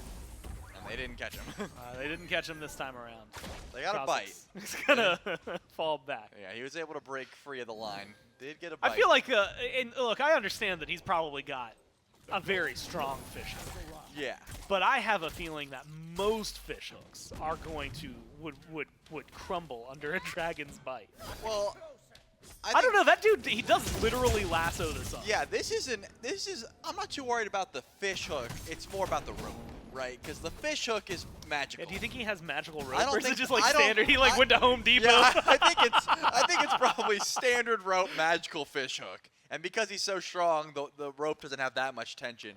But then you bring in a dragon into the mix, and that's probably where the snap would occur. I think the hook would be fine. Yeah. He would just have to go get it out of the water because, you know, his fishing line would not be able to hold up behind Fafnir's might. It's the world's wildest tug of war. Who would win? A god? I guess Fafnir's a god too. I was about to, or a dragon, but he's a god dragon. That's even worse. Yeah, you better hope that's an enchanted rope. As of now, though, didn't get the pull onto the dragon. Hasn't been able to do too much. We've talked about it. The desk was talking about it earlier. A lot of conversation around the fact that Maui relies pretty heavily on setup for his team. Or, sorry, relies on his team for damage. Follow-up He is the on- setup. yeah. Yeah, follow-up is the term. We'll see if Cozyx is going to get it. Hawkk played really well on the Soul last game. Oh, yeah. Sarpeii, we know, can do damage. Spudio, Chronos does damage. Should have that follow-up if he's able to find the plucks that he and the pulls that he deems necessary. Yeah, I would say so as well. I keep, every time Dzoni backs, that's where I look to, right? Whenever you can see the Mercury at the bottom of your screen, there's a chance that a Sonic Boom just comes through mid lane and Sarpeii still could be a decent target. I mean, this Susanoo does not have the beads, and no one else has been able to get their beads burned. I mean, Hawkk has been sitting just fine. Supernova also another level of that CC immunity, and more specifically, Spudio hasn't been any sort of fire over in the duo lane. So it's pretty much just like, hey, do you see a Susanoo crossing? Oh, you don't? All right, I'm just going to go farm then. And that's pretty much been the call. Dzoni actually going into the Shuriken tree next. Usually it's the Rage, but Shadow Steel Shuriken has been the flavor of the month with the buffs it received. Just a great single crit item early on. The anti-heal is nice, but you're more so getting it for the base stats. Yeah. And actually, Deathwalker making a rotation over to mid, possibly trying to pull the beats from Hawkk here, and will be able to. Very nice Blink Fearless there. Did some damage to Cozyx as well, so now that's opened up a target for Dzoni. Hawkk could be in some trouble here if Sonic Boom is able to find a target in mid. Sonic Boom, one of the more fun ones to watch. You can hear it channeled up right now. We've seen it lane to lane, in lane gank style, tower to tower. And instead it's going to be finding two in the jungle. What a great pickup. Spudio has nothing to answer with that one. Cozyx taken down as well. And a great ultimate from Dzoni sets up two. It's going to be a big start for Hex Mambo, getting Dzoni up to a 2-0 lead, especially on this Mercury. A hard carry with crit almost online. With the bounty of those 2 kills, you got to imagine that Shuriken's probably getting on the way. Hawkk forced into that corporeal form. A little bit worried there, had to separate away, but maybe Sarpeii trying to find the 1v1 on the jungle here. I can tell the Wargs are still trying to get aggressive when possible. They're not just going to let that 2 kills slide. No more opportunities to find any sort of kill around mid. Especially with Pyromancer not spawned in yet. That's going to be about 1:15. Looks like just a full-on retreat here for the Mambo. They're going to get their 2K gold lead. They're going to get out. I want someone to make up a dance called the 2-kill slide. Hopefully it does not do what the name implies. Yeah, that. At least in person. In game, you can do as much as you want. It was a nice, and like you said, I'm very appreciative. In fact, seeing the farm even going in favor of the Wargs, not taking the 2 kills as a slight against them. But definitely something to think about. Beat still down for Spudio. Could be another opportunity. Dzoni, ult's going to come back up soon. Gets the speed buff. For Mercury, might as well just be a power buff as well. Can open up a conversation in lane. Soul doesn't have the beads either. I mean, a lot of what you were looking for still pretty much on the horizon if Dzoni wants it. Still could be set up. I mean, Deathwalker, if we see any rotations, might be able to do so, but it's back to game 1 style, which is if he's not in lane, he's in the jungle. And if he's not farming the jungle, he's in your face. As of right now, though, it seems like back camps are the call, and maybe some patience from Hex Mambo despite the 2-0 lead. Dzoni just bouncing back and forth. He's like, is Spudio killable? Is Hawkk killable? Looks like Spudio is going to be the thought process here. No beads for 40 seconds. All it'll take is this ult to connect. He's going for it off the mark. Not able to get the special delivery either. Not even going to go for it in that case. You can tell Echrome was ready to follow up if the ultimate did hit. But Spudio saw exactly where Dzoni was at one point on that ward and probably said, I'm getting behind my tower. There's no way I'm going to be getting hit by this ultimate. I'll be looking out for it every chance I get. So Sonic Boom off the mark. That's going to be the end of Hex Mambo's aggression. At least in that regard. Not the aggression over here in the duo lane, though. Echrome gets the stun. No beads available for Spudio to even pull, but decided, hey, there's probably people coming, and Hawkk and Cozyx were on the way. So probably a smart idea to disengage. Trades ult for ult over in duo lane. Something that, honestly, Echrome, someone that I've come to kind of expect really high performances out of. I think in Game 1 we saw it kind of smattered around the entirety of Hex Mambo. Game 2, the Heimdallr game left a lot wanting. My God, Deathwalker has no chill, dives the tier 2 tower, kills off Sarpeii. And what is a very wild 11-minute rotation for the solo laner. Deep into the Wargs backline. Now it's Dzoni, it's Trixtank leading the way around the red buff looking for Hawkk. They're going to force the beads out again. Dzoni uses his to dodge the island. Damage is there. Hawkk barely has a life left, but it's still something. And he's able to walk back to the mid lane, channel his back, and he's trying to get out of there. Speaking of channeling right now, Trixtank transforms. And it's going to get locked down. Nothing to do about that one. Yeah, beautiful pull there by Cozyx. That hook made sure the Trix not able to jump out. Deathwalker being an absolute menace to one person in particular, though, on that Sarpeii. Finds the kill underneath that tower and stole away the speed buff all the while. Trixtank wanted to invade that red buff, and Dzoni actually charging up the ultimate here for Cozyx. Realized probably didn't need it. This is going to use that special delivery. Try and find a way in or way out. But Sarpeii definitely could be able to find a 1v1 here, but charging up that ultimate, Dzoni. Not going to catch him off guard. Not at his back camps anyways. Actually, you might, because he walked right back in. Yeah, to get pulled through. Walks into this. Itori's going to be able to close the gap. Goes up onto the somersault cloud. Slams it down. Dzoni with a hot step. Steps back one more time, but into the waiting arms of Hawkk. Good crush damage from Zyrhoes. They have the setup. Do they have the engage? Maybe try and take care of Cozyx, Hawkk, or Sarpeii. Does not seem to be a yes for Hex Mambo.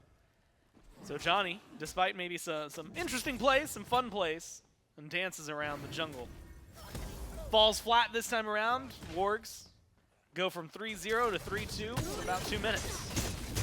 Yeah, I think Dzoni was like, oh, it's just Sarpeii, you know, so if it's just Sarpeii, I can walk up. Oh, I saw him, I ran away, I'm fine, or I ulted out, rather.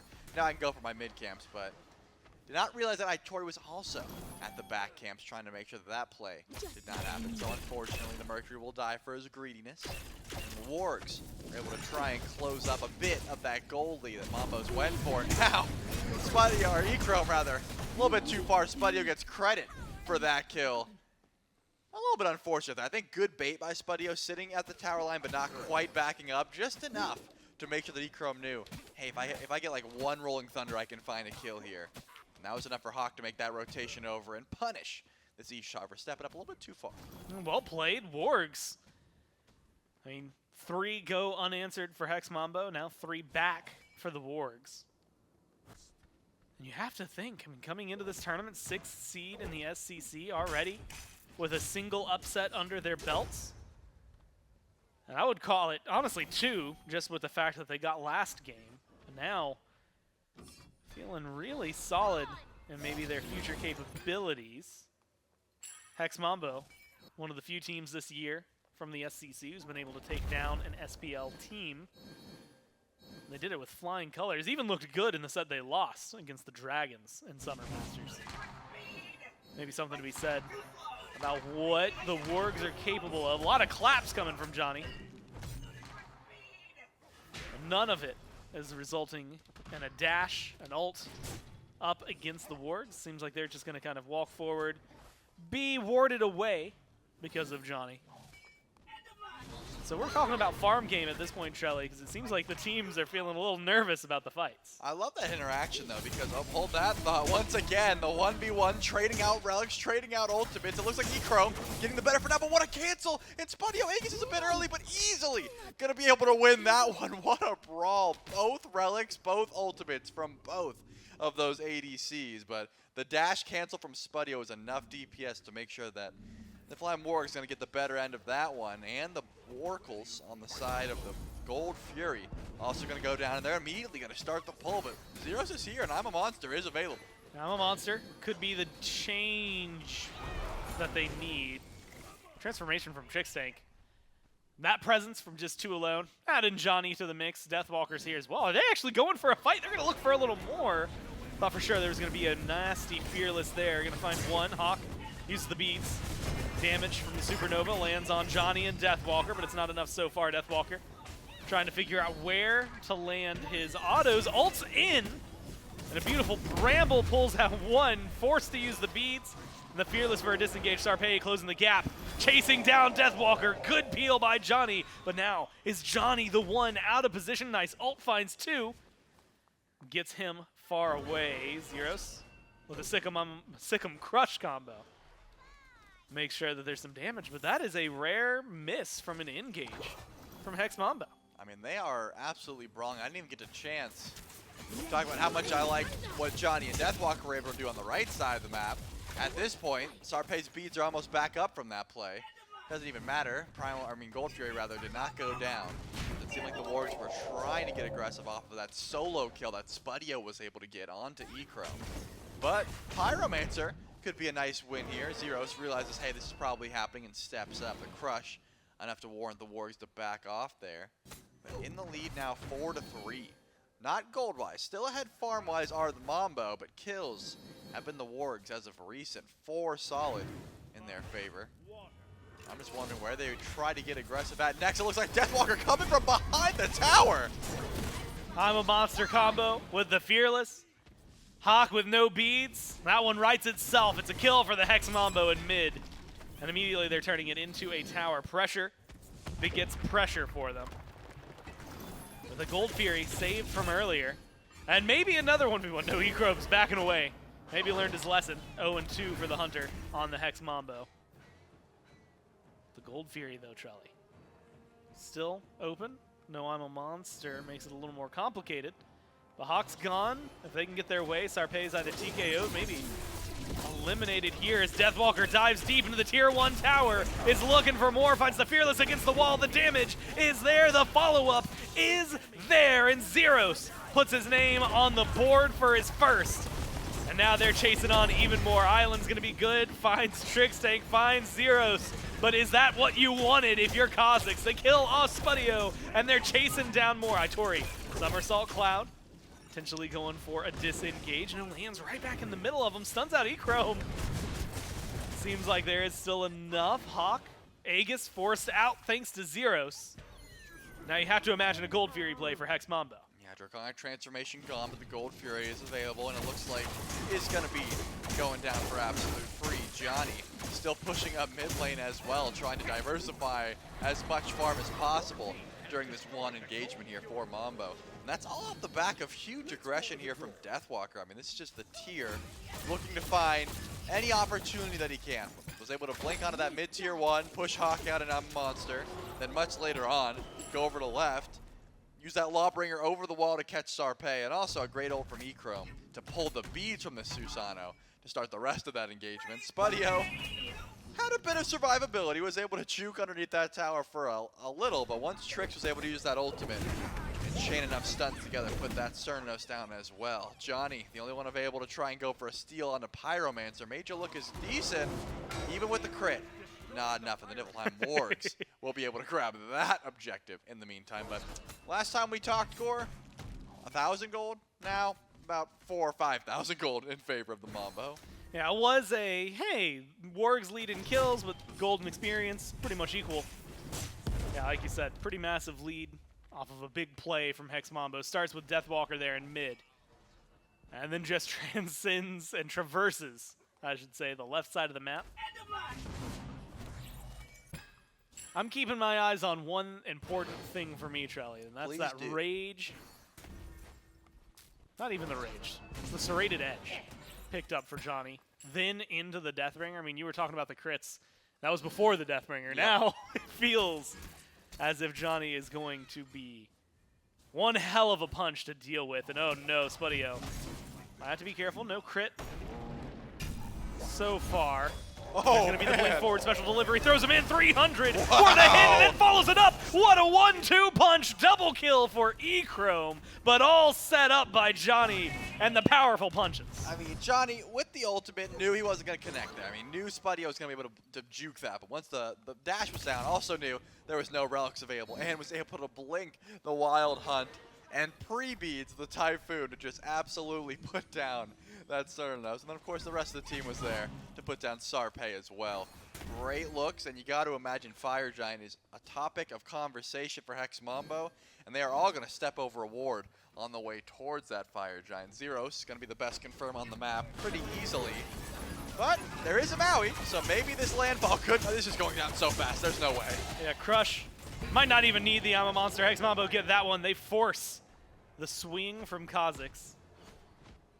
He's going to disengage fast to get away from that one. But 5 strong with an 8,000 gold lead. Trelly, it seems like Hex Mambo,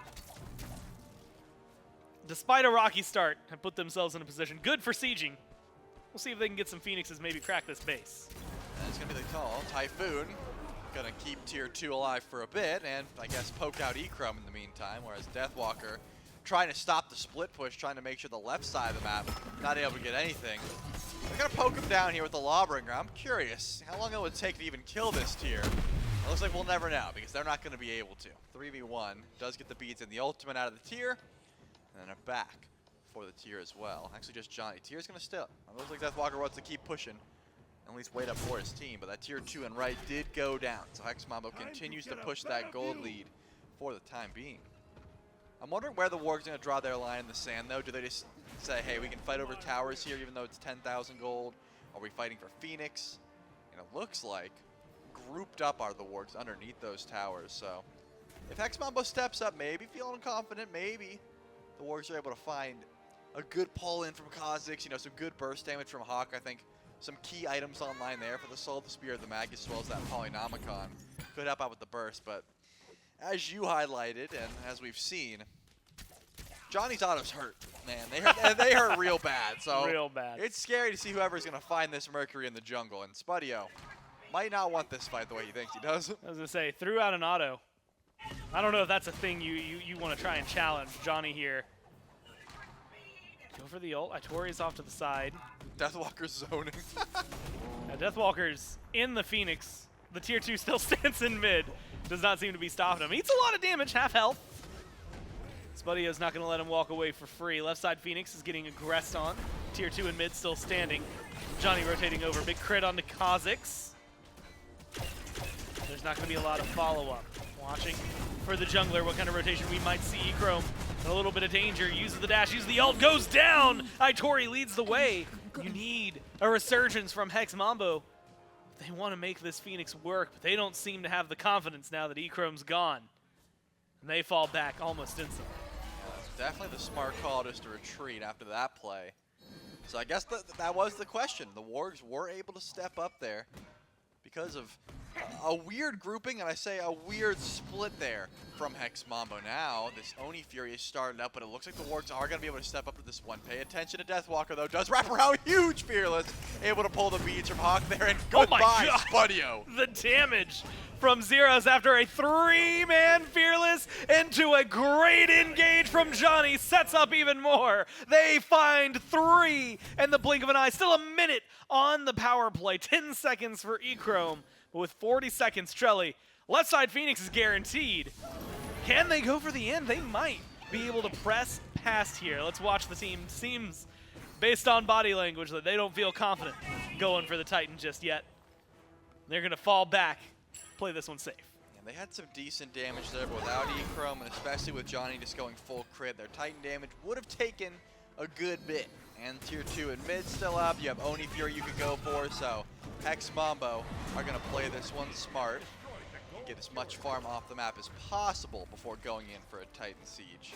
Fire Giant going to fall off here in about a minute or so.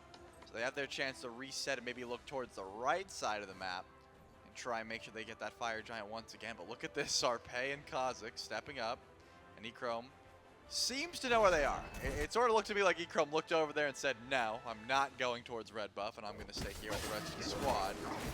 Probably the smartest call you can make in a situation like this, where you know a Hail Mary set up around a corner play is pretty much the best way that the Niflheim Wargs can get back into this game. So grouping towards the Fire Giant, get the rewards down, Yeah. and see what you can find. Hex Mambo pushing on 12,000 gold in the lead, and I'm seeing some very large crits there coming from Johnny. That's just on the Pyromancer. I mean, you had mentioned it earlier. Zyrhoes has the best secure in the game. I'm a monster's up. So very easy. I was almost questioning why they hadn't gone for the Fire Giant. They've been doing so much successful things that it hasn't even respawned yet. We'll be back in about 10 seconds. Maybe an opportunity for Hex Mambo. Supernova used by Hawkk up against Deathwalker. Both of them missing out on autos. But they're going to be able to get something. Johnny with a little bit of danger. Sarpeii looking to chase him down. Maybe the turnaround's right here. No, he retreats to his team. Meanwhile, Hawkk and Deathwalker still in their boxing match. A lot of left side aggression with a Fire Giant hanging out on right. Nice, simple, alone. And it seems like Hex Mambo might be willing to go give him some company. Yeah, Johnny took a little bit of damage there. I was wondering if Sarpeii was going to go for the full-on wraparound. It looks like Sarpeii will just back in the back camps for the time being. The beads were forced there from a great ultimate from Echrome. So one wrong turn and you're getting hit by a special delivery into 3 crits and you are absolutely gone. So I think I like the call. Not sit around and try and go for a possible play towards FG. That one's going to go down for free here. Niflheim Wargs are grouped towards the left side of the map, but Deathwalker will not allow anyone to free fall. He will not let a single tower go down on his watch. Anytime he sees the Wargs going for something, he runs over and says, and clears that wave. But it looks like the left side tier 1 should be able to go down in the meantime, just because no one else is around. But I guess the Wargs have no idea of knowing that, so probably a smart call just to retreat, just in case that tier is lurking somewhere in the background with no beads available. I mean, Sarpeii is getting 1v1 by tier at this point in the game, and especially if Dzoni can connect that ultimate, that sonic boom would be absolutely disastrous here for the team fight of the Niflheim Wargs. So I love the call just to full on retreat. Finally, this tier 2 and mid should be looked at. Then Hex Mambo can begin to try and break the base a little bit more. Well, towers all broken down on the side of the Wargs. Left side Phoenix is about to respawn. Itori has to play carefully, caught out, but will be able to Ox form right back into the Phoenix line. So you can see and hear Dzoni does not seem done just yet. Keeping my eyes on the Mercury for a big ult. Keeping eyes on Deathwalker. Jumping into the back line, leading the way for his team. You mentioned it could potentially solo out Sarpeii. So has to be careful. I'm a Monster has been channeled. Gonna be just a little shy of finding the damage. Hex Mambo need. Dzoni just splits off. He's gonna take mid Phoenix, and he's gonna do it in a fast fashion. That's going to be the engage on the right side. Phoenix Itori up on the somersault cloud. Spudio pulled back by Deathwalker. Cozyx gets caught in the crossfire. And at this point is just being cannon fodder for the rest of Hex Mambo. They make quick work of Hawkk, and they're going to walk into the Titan room. It is just Sarpeii up against the world, but it doesn't seem like he has too much he can do here. It is a 3-game set.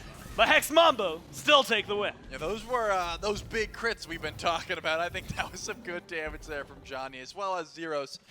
I'm a Monster was a little bit off the mark, but turns out with poly shots, with Sick Gum, and with Crush, you don't really need I'm a Monster when you're that far ahead. They're still at level 20, hitting like a truck pretty much throughout. Yeah. So big damage and pretty easy sieges there once Hex Mambo got online. It felt like, I mean, very much to what you had said in game number 2, maybe to further your point. Game 2, a lot of picks that had you going, that doesn't feel very Hex Mambo. Game 3, a lot of picks that were just screaming their style of play. Deathwalker looks great.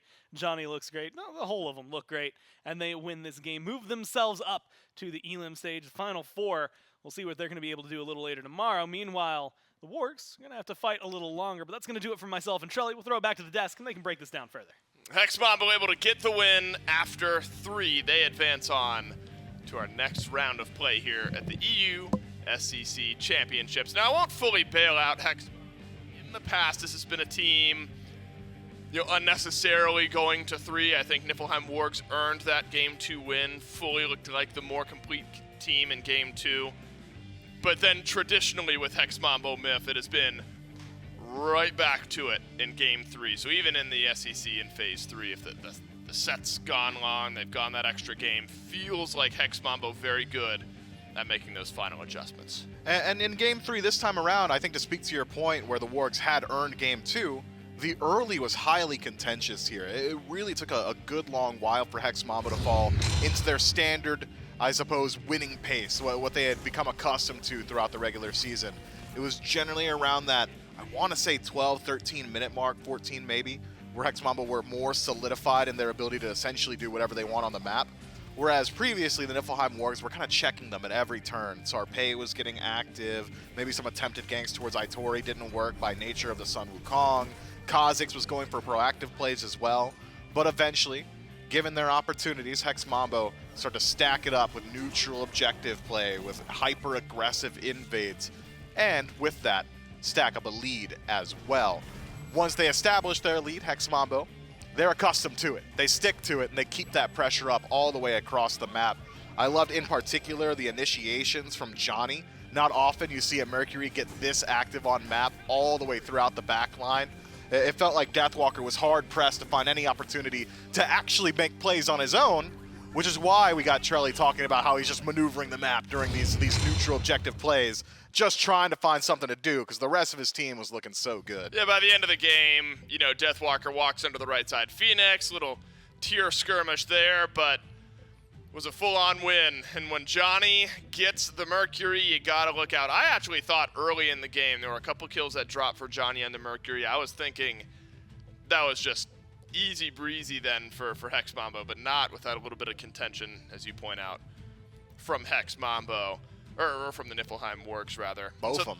Both of them, that's right. So not out of the event just yet, or the Niflheim Wargs. They'll drop down, and they'll play tomorrow again, but now an elimination style match for the Niflheim Wargs. As expected though, Myth, Hex Mambo move on. We all figured they would from Group A, and to play later on here in this weekend in the actual elimination knockout. Remember, 2 teams from each of these brackets will be moving on, but then only 2 teams from the event in its entirety will make its way onto the Smite World Championship group stage. That's it for Group A today. Let's see an updated version of that bracket where Hex Mambo continued to roll 2-0 over Personnel to start off their weekend, and then beat the Niflheim Wargs in 3 just now. Hex Mambo move on, and then one final match here in Group A. That'll happen tomorrow, and it's Wargs versus Personnel. Winner of that match moves on to the Elim stage. Loser of that match, unfortunately, heads home. Group A, Myth, has been very contested. 3 game sets all weekend long. Only the 1-2-0, and that was Hex Mambo against Personnel. Shows you just how close some of these teams are here in Group A and the EU SEC in general. And we've got Group B action going on not only all day today, but also to end the day as well. So one final match here today in Group B. This has been the opposite, a group of only 2-0s. Highland Ravens over Thunderhead, Gilded Gladiators over the Scorpions. The Scorpions send home Thunderhead earlier today. And now we'll have a similar style matchup, Myth, and that's Highland Ravens against the Gilded Gladiators. I'm excited for this match, too. Feels like maybe there's an opportunity for the Highland Ravens to prove that they're an even greater threat than Hex Mambo. Maybe something they want to cook up just by saying, hey, we got a straight-up 2-0 finish all the way through to the advancement stage, whereas Hex Mambo has had their singular stumble. But it won't be easy. The Highland Ravens have shown throughout the regular phase that maybe there are some weaknesses that they need to adjust to, which has created opportunities for the rest of the teams in this league to kind of study up and figure out how to beat them. Agreed. The Highland Ravens, I think, carry similar but maybe dulled down weight in this event from Hex Mambo, a team that's right on the fringe. Can they beat some of these SPL squads? These are the types of matches that the Ravens, though, won all phase long. You're favoring them going into this matchup, but the Gladiators have shown us that team chemistry and longevity can potentially win the day. We'll see how our final match of the day breaks down. It's the Ravens versus the Gladiators up next.